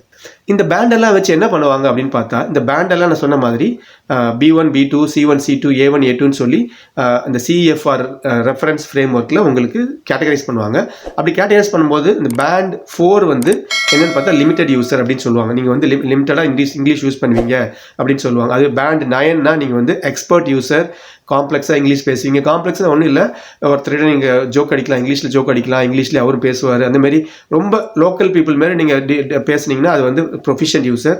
அதுவே வந்து சாதாரணமாக நீங்கள் ஸ்கூலில் இங்கிலீஷ் மீடியம் ஸ்கூலில் யாராச்சும் பேசுனாங்கன்னா அது வந்து உங்களுக்கு வந்து லிமிட்டட் யூசர். அப்புறம் 5 வந்து ஓகே லிமிட்டட்லேயே வந்து கொஞ்சம் ஹையர் லெவலில் 5 பேண்ட் வரும். ஸோ மோஸ்ட்லி 4 தான் வந்து நிறைய காலேஜஸ் வந்து கேட்குறாங்க. ஆனால் இந்த ஸ்டூடெண்ட் விசாவுக்கு வரவங்க காலேஜஸ் வந்து ஒவ்வொரு காலேஜும் ஒவ்வொரு பேண்டுக்கு எதிர்பார்ப்பாங்க. ஆக்ஸ்ஃபோர்ட் யூனிவர்சிட்டி போகிறீங்க, கேம்பிரிட்ஜ் யூனிவர்சிட்டி போகிறீங்கன்னா அவங்க வந்து எனக்கு 8 தான் வேணும், பேண்ட் 8 வாங்கியிருந்தால் தான் உனக்கு வந்து நான் ஸ்பான்சர்ஷிப்பே கொடுப்பேன், உனக்கு அட்மிஷனே கொடுப்பேன்னு சொல்லலாம். அதுவே வந்து நீங்கள் வந்து டயர் 2 ஜென்ரல் அப்ளை பண்ணிங்கன்னா 4 வாங்கினாலே போதும், பிரச்சனை இல்லைன்றாங்க. அது போதும், லிமிட்டட் யூஸர் போதும். நீ வேலைக்கு இமெயில் பண்ணுற, நீ ஆஃபீஸில் பேசுகிற, அது எனக்கு புரிஞ்சால் போதும், நான் பேசுறது உனக்கு புரிஞ்சால் போதும், அவ்வளோதான் பார்ப்பாங்க. அது வந்து band. So band 4 and above தான் எப்போதும் எதிர்பார்க்குறது. மினிமம் பேண்ட் 4 இருக்கணும். மினிமம் பேண்ட் 4 கீழே இருந்தால் அது வந்து ஒர்க்குக்கும் யூஸ் ஆகாது, ஸ்டடிக்கு யூஸ் ஆகாது. ஆனால் ஜஸ்ட் பாஸ் வந்து லிவ் இன் த யூகேக்கு யூஸ் ஆகும். ஜஸ்ட் பாஸ், அதாவது அது ஒரு 2 3 அதில் இருந்தால் போதும். நீங்கள் வந்து லிவ் இன் த யூகேக்கு பாஸ் பண்ணால் போதும். அது வந்து ஸ்பீக்கிங் அண்ட் லிசனிங் ஒண்டி தான், 2 சப்ஜெக்ட் தான், மற்றதுக்குலாம் 4 சப்ஜெக்ட்டு. ஸோ அதை நீங்கள் பார்த்துக்கணும். ஸோ IELTSங்கிறது ஃபேமஸ். அது வந்து IELTSங்கிறது வந்து international English language testing system. So அது ரொம்ப ஃபேமஸாக இருக்குது. கிட்டத்தட்ட 1600 டெஸ்டிங் சென்டர்ஸ் வேர்ல்டு ஃபுல்லாக இருக்குது.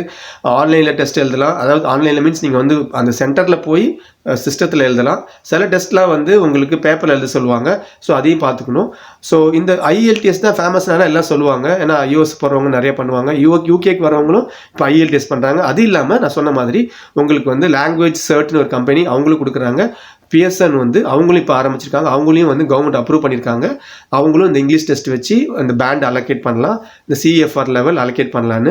ஹோப் இந்த வீடியோ உங்களுக்கு செக்யூர் இங்கிலீஷ் லாங்குவேஜ் டெஸ்ட், இது வந்து யூகேக்கு படிக்க வரவங்க, வேலைக்கு வரவங்க, அப்புறம் செட்டில் ஆகிறவங்களுக்குலாம் நீங்கள் இது வந்து விசாவில் ஒரு முக்கியமான ஒரு கேட்டகரி. இந்த விசா இந்த பர்டிகுலர் டெஸ்ட்டை பற்றி இந்த வீடியோ சொல்லியிருக்கேன். இந்த டெஸ்ட் எழுதுறதுக்கு இந்த மெட்டீரியல் எங்கே பார்ப்பீங்கன்னா, மெட்டீரியல் வந்து பெஸ்ட் ஆப்ஷன் என்னோட பொறுத்த வரைக்கும் நான் ரெக்கமெண்ட் பண்ணுறது வந்து நீங்கள் வந்து பிரிட்டிஷ் கவுன்சில் வெப்சைட்டில் போய் பாருங்கள். அவங்க நிறைய சாம்பிள்ஸ் கொடுத்துருக்காங்க. அது இல்லாமல் நீங்கள் ப்ராக்டிஸ் பண்ணுறதுக்கு அவங்க நிறைய சாம்பிள்ஸ் கொடுத்துருக்காங்க. அதில் நிறைய ஆன்லைன் ரெஃபரன்ஸ் இருக்குது, நான் டிஸ்கிரிப்ஷனில் போடுறேன். ஆனால் மெயின் வந்து பிரிட்டிஷ் கவுன்சில் சைட்டில் போய் பார்த்தீங்கன்னா அவங்க வந்து இந்த டெஸ்ட்டை பற்றி டீட்டெயில்டாக எக்ஸாம்பிளோட கொடுத்துருக்காங்க. ஸோ வீடியோ பார்க்க முடியும். அப்புறம் வந்து நீங்கள் வந்து சில கொஷின்ஸ் ஆன்சர் பண்ண முடியும். மெயிலாக அந்த டெஸ்ட்டில் என்ன பண்ணுவாங்க, லிசனிங்கில் வந்து யாராச்சும் ஒரு இங்கிலீஷ்காரங்க பேசுகிறத ஒரு அனௌன்ஸ்மெண்ட்டை போட்டுட்டு அந்த அனௌன்ஸ்மெண்ட்டில் என்ன சொன்னாங்க அப்படின்னு கேட்பாங்க. அது வந்து லிசனிங் ஸ்கில்ஸ். ஸ்பீக்கிங் ஸ்கில்ஸில் வந்து நீங்கள் ஒருத்தவங்க பேசுவாங்க, நீங்கள் திருப்பி பேசணும். ரைட்டிங் ஸ்கில்ஸில் கொஷின் கேட்பாங்க, நீங்கள் ஆன்சர் பண்ணணும். அப்புறம் ரீடிங்கில் வந்து ஒரு டெக்ஸ்ட்டை கொடுத்து நீங்கள் படிக்க தெரியுதா, காம்ப்ளெக்ஸான டெஸ்ட் இல்லை சிம்பிள் டெக்ஸ்ட் கொடுத்து படிக்க தெரியுதா, இதுதான் இருக்குது. மோஸ்ட்லி நீங்கள் வந்து யூஜியில் இல்லை பிஜியில் இந்தியாவில் இங்கிலீஷ் மீடியம் படிச்சிருந்தீங்கன்னா கண்டிப்பாக அந்த டெஸ்ட் வந்து பெரிய மேட்டரே இல்லை, எல்லோரும் பண்ணிடலாம். கொஞ்சம் கஷ்டம் யாருக்குன்னா காலேஜஸில் சில லாங்குவேஜ் சப்ஜெக்ட் தமிழ் அந்தமாரி படித்தவங்க கொஞ்சம் கஷ்டம். ஆனால் இது வந்து இம்பாசிபிள் கிடையாது. ஜஸ்ட் ஒரு மாதம் உட்காந்தா போதும், டக்குன்னு முடிச்சிடலாம். நிறைய ஆன்லைன் மெட்டீரியல்ஸ் இருக்குது. ஸோ இந்த வீடியோவில் அதான் சொல்லியிருக்கேன். மெயினாக நீங்கள் எந்த டைப் ஆஃப் விசா அப்ளை பண்ணுறீங்க, அதுக்கு எவ்வளோ மினிமம் தேவை, அதை பார்த்துட்டு நீங்கள் போய் படித்து நீங்கள் ஈஸியாக பாஸ் பண்ணிடலாம். UK நாரிக்கு வந்து என்ன, எந்தெந்த விசாக்கு இந்த UK நாரிக்கு நம்ம அப்ரோச் பண்ணணும், நாரிக்கு வந்து IELTS ரீப்ளேஸ் பண்ணுமா. நாரிக்குங்கிறது national academic recognition information centre. வணக்கம். UK விசா வாங்குறவங்களுக்கு ஒரு டேர்ம் அடிக்கடி யூஸ் பண்ணுவாங்க, UK நாரி. அப்படின்னா என்ன, UK நாரிக்கு வந்து என்ன, அதோட பர்பஸ் என்ன, எந்தெந்த விசாக்கு இந்த UK நாரிக்கு நம்ம அப்ரோச் பண்ணணும், அவங்க என்ன வேலை செய்வாங்க, அவங்களோட பர்பஸ் என்ன, அதுக்கு என்ன ஃபீஸு, நாரிக்கு வந்து IELTS ரீப்ளேஸ் பண்ணுமா, அதை பற்றி இந்த வீடியோவில் பார்ப்போம். ஸோ நாரிக்குங்கிறது national academic recognition information centre. இது நிறையா ஊரில் இருக்குது, நிறைய கண்ட்ரீஸில் இருக்குது. அதுமாதிரி யூகேல யூகே நாரிக்கும்பாங்க. யூகே நாரிக்கோட ப்ரைமரி ஒர்க் என்னென்னா, அவங்க இந்த நீங்கள் வேறு கண்ட்ரியில் வாங்கியிருக்கிற குவாலிஃபிகேஷன் வந்து யூகேக்கு ஈக்குவலண்ட்டாக கன்வெர்ட் பண்ணி சொல்லுவாங்க. இந்த குவாலிஃபிகேஷன் ஃபார் எக்ஸாம்பிள் யாரோ ஒருத்தர் இந்தியாவில் எம்எஸ்சி கம்ப்யூட்டர் சயின்ஸ் முடிச்சிருக்காரு அப்படின்னா அவங்க குவாலிஃபிகேஷன் யூகே குவாலிஃபிகேஷன் எதுக்கு ஈக்குவல் அப்படின்னு சொல்லுவாங்க. ஏன்னா மெயினாக யூகேக்கு வரவங்க எல்லா விசாலையும் இங்கிலீஷ் ப்ரொஃபிஷியன்சி தேவை, விசிட்டர் விசா தவிர்த்து இங்கிலீஷ் ப்ரொஃபிஷியன்சி தேவை. அதை ப்ரூவ் பண்ணுறதுக்கு நிறைய வழி இருக்குது. ஐஎல்டிஎஸ் எக்ஸாம் எழுதிட்டு நீங்கள் டயர் 2 டயர் 4க்கு வருவீங்க. அப்புறம் இந்த டயர் 2 ஜென்ரலில் இருக்கிறவங்க ஆல்ரெடி டிகிரி முடிச்சிருப்பாங்க, வேலையில் இருப்பாங்க. அவங்களாம் என்ன யூஸ் பண்ணுவாங்கன்னா, அவங்க வந்து இந்த நாரிக்கு யூஸ் பண்ணுவாங்க. Settlement visa, tier 2 visa extension, அப்புறம் சிட்டிசன்ஷிப்பு, ஐஎல்ஆர், இந்த மாதிரியான விஷயத்துக்கு நீங்கள் இங்கிலீஷ் எக்ஸாம் எழுதாமல் உங்கள் யூஜியும் பிஜியும் ஈக்குவலன் டு யூகே டிகிரின்னு சொல்கிறதுக்கு இந்த நாரிக் அந்த ஆர்கனைசேஷன் நீங்கள் அப்ரோச் பண்ணிங்கன்னா அவங்க உங்கள் குவாலிஃபிகேஷனை வந்து வெரிஃபை பண்ணுவாங்க. வெரிஃபை பண்ணிவிட்டு சர்டிஃபிகேட் லெட்டர் கொடுப்பாங்க. எஸ், இவங்க வச்சிருக்கிற டிகிரியோ போஸ்ட் கிராஜுவேட் டிகிரி வந்து யூகே லெவல், யூகேக்கு equivalent bachelor degree, UK level 7 level 8 இருக்கிற மாதிரி சொல்லுவாங்க. அது இல்லாமல் இது வந்து B2 B1 ஐஎல்டிஎஸ்க்கு ஈக்குவலண்ட் அப்படின்னு சொல்லுவாங்க. ஸோ அது வந்து மெயின் வேலை. இன்னொன்று வந்து இந்த இங்கிலீஷ் வந்து எந்த அளவுக்கு அவங்க ஈக்குவலண்ட் அப்படின்னு சொல்கிறதுக்கும் இந்த யூகே நாரிக் வந்து ப்ரூவ் பண்ணுவாங்க. யூகே நாரிக் வந்து இந்தியாவில் இருக்கிற இல்லை வேர்ல்டு லெவல் இருக்கிற கிட்டத்தட்ட 4000 குவாலிஃபிகேஷன் வந்து அவங்க டேட்டா பேஸ் வச்சுருக்காங்க. எவ்ரி டே எவ்ரி மந்த் அவங்க அப்டேட் பண்ணிகிட்டே இருப்பாங்க. அவங்க country to country, university to university நிறைய டைப் வச்சுக்கிட்டு புது கோர்ஸ் ஏதாச்சும் வந்துச்சுன்னா அந்த கோர்ஸ் அனலைஸ் பண்ணி அந்த கோர்ஸு யூகேல இருக்கிற எக்ஸிஸ்டிங் எஜுகேஷன் செட்டப்பில் எங்கே மேட்ச் ஆகும்னு சொல்லி மேட்ச் பண்ணி வச்சுருப்பாங்க. கிட்டத்தட்ட 186 கண்ட்ரியோட டேட்டா பேஸ் வச்சுருக்காங்க. கிட்டத்தட்ட 4000 கோர்சஸ் உலகம் ஃபுல்லாக 4000 கோர்சஸ் டேட்டா பேஸ் வச்சுருக்காங்க. ஸோ நீங்கள் எந்த கோர்ஸ் கொடுத்தாலும் அந்த கோர்ஸ் டேட்டா பேஸ் அவங்க பார்த்து அந்த கோர்ஸ் எந்த யூகே கோர்ஸ்க்கு ஈக்குவலண்ட் அப்படின்னு சொல்லுவாங்க. அது இல்லாமல் உங்கள் கோர்ஸு அந்த கண்ட்ரியில் இங்கிலீஷில் சொல்லி தந்தாங்களா அப்படின்னு சொல்லி சொல்கிறதுக்கு இந்த யூகே நாரிக் வந்து சர்டிஃபை பண்ணுவாங்க. மொத்தம் யூகே விசாவுக்கு 5 விதமாக நீங்கள் வந்து இங்கிலீஷ் ப்ரொஃபிஷியன்சி, லாங்குவேஜ் ப்ரொஃபிஷியன்சியை ப்ரூவ் பண்ணலாம். எப்படின்னா ஐஎல்டிஎஸ் எக்ஸாம் எழுதலாம், இல்லை செக்யூர் இங்கிலீஷ் லாங்குவேஜ் டெஸ்ட் எழுதலாம். அது ஒன்று. அப்புறம் யூகே நாரிக்கில் உங்கள் குவாலிஃபிகேஷனை ரெகக்னைஸ் பண்ணலாம். இல்லை ஏற்கனவே ஒரு விசாவில் வந்திருந்தீங்கன்னா அந்த விசா ஆல்ரெடி இங்கிலீஷை ப்ரூவ் பண்ணியிருந்தீங்கன்னா அது ஒரு வழி இருக்குது. அப்புறம் நீங்கள் மெஜாரிட்டி இங்கிலீஷ் ஸ்பீக்கிங் கண்ட்ரீஸ்னு ஒரு லிஸ்ட்டு வச்சுருக்காங்க. அமெரிக்கா, நியூசிலாந்து, ஆஸ்திரேலியா, கனடா எல்லாம் கண்டிப்பாக கண்ணை மூடிட்டு இதெல்லாம் மேஜர் இங்கிலீஷ் ஸ்பீக்கிங் கண்ட்ரீஸ் சொல்லிடுவாங்க. இந்த வழியிலலாம் நீங்கள் வந்து உங்களுக்கு யூகே விசாவில் இங்கிலீஷ் லாங்குவேஜ் ப்ரொஃபிஷியன்ஸை ப்ரூவ் பண்ணலாம். யூகே நாரிக்கு நீங்கள் அப்ரோச் பண்ண என்ன டாக்குமெண்டேஷன் கொடுக்கணும் என்னோட டிகிரியை வந்து வேலிடேட் பண்ணுறதுக்கு அப்படின்னு பார்த்தா உங்களோட டிகிரி சர்டிஃபிகேட்டு, உங்கள் டெஸ்டிமோனியல்ஸ், அதாவது மார்க் ஷீட்ஸ் அதெல்லாம் கொடுக்கணும். அப்புறம் நீங்கள் உங்கள் ஏதாச்சும் இந்தியாவில் சில யூனிவர்சிட்டி வந்து பெருமைக்காக இல்லை அவங்களோட பழக்கம் இருக்கும், தமிழில் இல்லை தெலுங்குல, ஹிந்தியில், லோக்கல் லாங்குவேஜில் சர்டிஃபிகேட் ஃபுல்லாக அடிச்சிருப்பாங்க. அதை கன்வெர்ட் பண்ணி கொடுக்கணும். அதெல்லாம் நீங்கள் டிரான்ஸ்லேட் பண்ணி கொடுக்கணும். ஸோ உங்கள் டிகிரி சர்டிஃபிகேட் காப்பீஸ், உங்கள் வந்து மார்க் ஷீட் காப்பீஸ், அப்புறம் டிரான்ஸ்லேஷன் இன்கேஸ் ஏதாச்சும் உங்களுக்கு வேறு லாங்குவேஜ்லேருந்து டிரான்ஸ்லேஷன் பண்ணி கொடுத்தீங்கன்னா அவங்க 168 பவுண்ட்ஸ் ஃபீஸு அதை வாங்கிட்டு வித்தின் 10 days உங்களுக்கு ரிசல்ட் கொடுப்பாங்க. இது வந்து நீங்கள் கொடுத்த டாக்குமெண்டேஷன் எந்த லெவல் யூகே குவாலிஃபிகேஷன் ஈக்குவல் அப்படின்னு சொல்கிறது ஒன்று. ரெண்டாவது வந்து நீங்கள் கொடுத்த டிகிரி இங்கிலீஷில் அந்த யூனிவர்சிட்டியில் டீச் பண்ணியிருக்காங்களான்னு கன்ஃபார்ம் பண்ணுறதும் இந்த யூகே நாரிக் தான். இது ரெண்டும் முக்கியம். Tier 2 general extension, tier 2 general settlement visa, family visa, spouse visa, ILR, citizenship visa, இது எல்லாத்துக்கும் இது யூஸ் ஆகும். இது நீங்கள் வந்து நாரிக்கில் உங்கள் சர்டிஃபிகேட்லாம் தேட முடியாது, என்கிட்ட இல்லை ஊரில் இருக்குது, தொலைஞ்சி போச்சு, இப்போ கரையாக அரைச்சிருச்சு அப்படின்னு சொன்னீங்கன்னா அடுத்த ஆப்ஷன் ஐஎல்டிஎஸ் ப்ரூவ் பண்ணுறது தான். நாரிக்கில் முடியலன்னா ஐஎல்டிஎஸ், முக்கால்வாசி பேர் ஐஎல்டிஎஸ் போகிறதுக்கு பதிலாக இந்த நாரிக்கில் போய் இப்போ அவங்க சர்டிஃபிகேஷனை அப்ரூவ் பண்ணிவிட்டு அவங்க விசா வாங்கிடுவாங்க. ஸோ அது முக்கியமான விஷயம். ஸோ யூகே நாரிக்கோட மெயின் வேலை ஈக்குவலன்ட் குவாலிஃபிகேஷனுக்கு ப்ரூவ் பண்ணுறது, யூகேக்கு ஈக்குவலன்ட் குவாலிஃபிகேஷன் ப்ரூவ் பண்ணுறது. அடுத்தது அந்த கோர்ஸ்லாம் இங்கிலீஷ்லேயே டீச் பண்ணாங்களான்னு ப்ரூவ் பண்ணுறது. 2 தான் அவங்க வேலை. ஸோ இது யூகேக்கு மட்டும்தான் உண்டு. இது மாதிரி நிறைய கண்ட்ரியில் இருக்குது. ஆனால் யூகேயில் இருக்கிற இந்த விசா, நான் சொன்ன விசா டைப்ஸ்க்கு தான் வந்து இந்த யூகே நாரிக்கோட அப்ரூவல் உங்களுக்கு வேணும், சர்டிஃபிகேட் லெட்டர் வேணும், விசா அப்ளை பண்ணுறதுக்கு முன்னாடி இங்கே கொடுக்கணும், அந்த சர்டிஃபிகேட் கொடுக்கணும். இந்தியாவிலேருந்து இருந்துக்கிட்டு யூகேல என்ன வேலை தேடலாம், வேலை கிடைக்குமா, என்னென்ன சேலஞ்சஸ் அவங்களுக்கு இந்தியாவிலேருந்து இருந்துக்கிட்டு யூகேல வேலை தேடுறவங்களுக்கு, இங்கே ரியாலிட்டி என்ன, யூகேல இருக்கிற ஜாப் ரியாலிட்டி என்ன, நமக்கு எந்த மாதிரியான ஜாப் செக்டாரில் கிடைக்கும், என்னென்ன செக்டார்ஸ்லாம் வந்து இங்கே வந்து ஈஸியான ஏரியா மீன்ஸ் இங்கே கவர்மெண்ட் வந்து சில ஏரியா வந்து ஷார்ட்டேஜ் ஆக்குபேஷன் லிஸ்ட் வச்சுருக்காங்க, அந்த ஏரியா பற்றி பார்ப்போம். அது இல்லாமல் எந்தெந்த கம்பெனிஸ்லாம் வந்து இங்கே வந்து நிறைய ஹையர் பண்ணுவாங்க, எப்படிலாம் வந்து இந்த ப்ராசஸ்ஸு அதை பற்றி இந்த வீடியோவில் பார்ப்போம். இது வந்து ஜென்ரலாக சொல்ல போனோம்னா நான் வந்து ஒரு ஹானஸ்ட் ஒப்பீனியன், எந்த விதமான ஜிமிக்ஸையும் ஆட் பண்ணல, ஜஸ்ட் ஹானஸ்ட் ரியலிஸ்டிக் ஒப்பீனியன். எப்படி இந்தியாவில் இருந்துட்டு யூகேக்கு வேலை வாங்கிட்டு அதுக்கப்புறம் நீங்கள் இங்கே வந்து இங்கே வேலையை ஜாயின் பண்ணுறத பற்றி இந்த வீடியோவில் பார்ப்போம். ஸோ இந்தியாவில் இருக்கீங்க, நீங்கள் இந்தியாவில் உங்களுக்கு எக்ஸ்பீரியன்ஸ் இருக்குது, ஒர்க் எக்ஸ்பீரியன்ஸ் இருக்குது. அப்படி இருக்கும்போது யூகேல வேலை தேடி எப்படி நீங்கள் வர்றது இந்தியாவில் இருந்துக்கிட்டு. ஒரு காலத்தில் அதாவது ஒரு 10 இயர்ஸ்க்கு முன்னாடி வந்து எப்படி இருந்துச்சுன்னா, நீங்கள் வந்து ஒரு விசா இருந்துச்சு, HSMP விசான்னு ஒன்று இருந்துச்சு. அந்த விசா இந்தியாவிலேருந்தே வாங்கிட்டு எந்த வேலையும் இல்லாமல் நீங்கள் வந்து யூகேல வந்து அதுக்கப்புறம் வேலை தேடலாம். ஸோ அந்த விசா என்ன ஆச்சுன்னா, அந்த விசா வந்து நிறைய பேர் மிஸ்யூஸ் பண்ண ஆரம்பிச்சு. அது வந்து ஹைலி ஸ்கில்டு மைக்ரண்ட் ப்ரோக்ராம், அது HSMP அப்படின்னு சொல்லுவாங்க. அந்த ப்ரோக்ராம் இருந்துச்சு. அந்த ப்ரோக்ராம் வந்து 2011 க்ளோஸ் பண்ணிட்டாங்க. ஸோ அதுவும் வந்து ஒரு பாயிண்ட் பேஸ்டு சிஸ்டம் தான். அது நீங்கள் வந்து உங்களுக்கு இங்கிலீஷ் தெரியுமா, degree, higher degree, master degree, experience இதெல்லாம் பேஸ் பண்ணி உங்களுக்கு பாயிண்ட்ஸ் கொடுப்பாங்க. அந்த பாயிண்ட்ஸ் நீங்கள் சாட்டிஸ்ஃபை பண்ணால் உங்களுக்கு விசா கொடுத்துருவாங்க. வேலை இருக்குன்னு அவசியம், ஜாப் ஆஃபர் தேவையே இல்லை. ஸோ அப்படி இருந்துச்சு. அப்புறம் நிறைய பேர் வந்தாங்க, நிறைய பேர் வந்து நல்ல வேலை தேடிட்டாங்க. சில பேர் வந்து அதை வந்து அவங்க படித்த வேலையை செய்யலை, இங்கே வந்து லோக்கல் ரெஸ்டாரண்ட்லேயும் மாஸ்டர்ஸ் டிகிரி படிச்சுட்டு லோக்கல் ரெஸ்டாரண்ட்லேயும் அப்புறம் வந்து பப்பில் இந்த மாதிரிலாம் வந்து வேலை செஞ்சுட்டாங்க. ஸோ அது வந்து ஹைலி ஸ்கில்டாக இல்லை. ஸோ அதை வந்து க்ளோஸ் பண்ணிட்டாங்க. இந்த HSMPயை க்ளோஸ் பண்ணதுக்கப்புறம் அதுக்கப்புறம் கவர்மெண்ட் வந்து full and full Tier 2 general சொல்லி ஒரு விசா கொண்டு வந்துட்டாங்க. அது வந்து சர்டிஃபிகேட் ஆஃப் ஸ்பான்சர்ஷிப். அதாவது அந்த சில கம்பெனிஸ்லாம் வந்து கவர்மெண்ட் வந்து சொல்லியிருக்காங்க, இந்த கம்பெனிஸ் வந்து நாங்கள் நம்புகிறோம், ட்ரஸ்ட் பண்ணுறோம், அவங்க வந்து வெளிநாடுலேருந்து ஆளுங்க கொண்டு வந்து இங்கே வேலைக்கு வச்சுக்கலாம், அவங்களுக்கு நாங்கள் அவங்க லைசன்ஸ் கொடுத்துருக்கோம், அவங்க வந்து இந்த COS சர்டிஃபிகேட் ஆஃப் ஸ்பான்சர்ஷிப் கொடுத்து நீங்கள் ஹையர் பண்ணலாம் அப்படின்னு சொல்லிட்டு இருக்காங்க. அந்த கம்பெனிஸ் Tier 2 அப்புறம் Tier 2 அதிலே வந்து ICTன்னு ஒன்று இருந்துச்சு. Tier 2 ICT இது வந்து இன்ட்ரா கம்பெனி ட்ரான்ஸ்ஃபர். அதாவது இந்தியாவில் இருக்கிற சாஃப்ட்வேர் கம்பெனிஸ் யூகேல ஏதாச்சும் ப்ராஜெக்ட் வாங்கினாங்கன்னா அவங்க அங்கே இருக்கிற ஸ்டாஃபை வந்து இங்கே ஷார்ட் டேர்ம் கொண்டு வரலாம். ஸோ அதுலேயும் வந்து நிறைய பேர் இங்கே யூகேக்கு வந்தாங்க வந்துட்டு. ஆனால் ICTயில் வந்து உங்களுக்கு தெரியும், ICT வந்து short term visa 1 year 2 year 5 year தான். அதுக்கப்புறம் நீங்கள் வந்து திருப்பி போயிடணும். அதில் வந்து உங்களுக்கு ILR அதாவது இன்டெஃபினட் லீவ் டு ரிமைன், அதில் PR பெர்மனன்ட் ரெசிடென்ஸ்க்கு சான்ஸ் கிடையாது. இந்த Tier 2 ஜென்ரலில் அந்த விசாவில் வந்து நீங்கள் வந்து பெர்மனன்ட் ரெசிடென்ஸ் ஆகி அதுக்கப்புறம் வந்து சிட்டிசன்ஷிப் வாங்கலாம். ஸோ அந்த விசா நிறைய பேர் வந்து அந்த விசா தான் எதிர்பார்ப்பாங்க கிடைக்கும்ட்டு.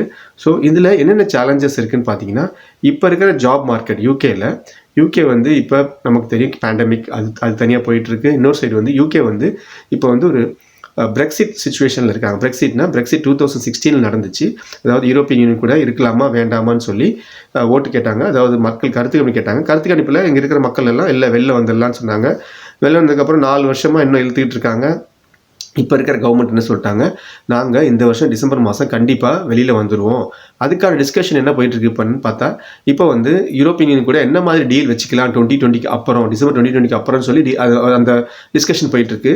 அது வந்து 50-50 chances with deal without deal அது சொல்லிட்டு இருக்காங்க. ஸோ இதில் என்ன ஜாப்க்கு என்ன சிச்சுவேஷன் அப்படின்னு பார்த்தீங்கன்னா, இந்த ரெஃபரண்டம் நடந்ததுக்கு அப்புறமே வந்து யூரோப்பியன் யூனியன் ஆளுங்க நிறைய பேர் யூகேல வேலை செஞ்சுட்ருக்காங்க, இப்பயும் வேலை செஞ்சுட்ருக்காங்க. ஆனால் அவங்கெல்லாம் வந்து திருப்பி சில பேர் போக ஆரம்பிச்சிட்டாங்க. நான் சொல்கிறது ஒரு 100ல் ஒரு 30 பேர் படி வச்சுக்கலாம் கணக்கு, திருப்பி போக ஆரம்பிச்சிட்டாங்க. இந்த போகிறவங்கலாம் சில பேர் வந்து ரீசெண்டாக வந்தவங்க ஜாப் சரியாக கிடைக்கல, இனிமேல் வந்து என்னால் இங்கே வந்து சர்வை பண்ண முடியாது, அதுவும் இல்லாமல் இந்த பவுண்ட் வேல்யூ குறைஞ்சிருச்சு கம்பேர் டு அவங்க கண்ட்ரியில் இருக்கிற மணி கம்பேர் பண்ணும்போது பவுண்ட் வேல்யூ குறைஞ்சி. ஏன்னா வரதே வந்து அவங்க வந்து அதுக்காக அதுவும் ஒரு ரீசன், பவுண்ட் வந்து ஹை வேல்யூ. ஏன்னா யூரோப்பில் வந்து ஈரோன்னு ஒரு காயின்ஸ் கரன்சி இருக்குது, இங்கே யூகேல வந்து பவுண்ட் வந்து இன்டர்நேஷ்னல் லெவலில் ஹையாக இருந்ததுனால அப்போ வந்தாங்க. ஆனால் இப்போ இந்த பிரெக்சிட்னால வேல்யூ குறைஞ்சிருச்சு. அதனால நிறைய பேர் வந்துட்டு ஒரு 4-5 வருஷம் மாதிரி வந்தவங்களாம் ஓகே இனிமேல் வந்து இந்த ஊரில் வந்து என்னால் இன்னும் ரொம்ப லாங் டேர்முக்கு எனக்கு ஜாப்ஸ்லாம் அந்த அளவுக்கு இல்லை. அது இல்லாமல் இவங்க ரெஸ்ட்ரிக்ட் பண்ணுறாங்க, ஃப்ரீ மூவ்மெண்ட் ரெஸ்ட்ரிக்ட் பண்ணிட்டாங்க, ஃப்ரீ மூவ்மெண்ட் கிடையாதுன்றாங்க இனிமேல் இந்த பிரெக்சிட்க்கு அப்புறம்.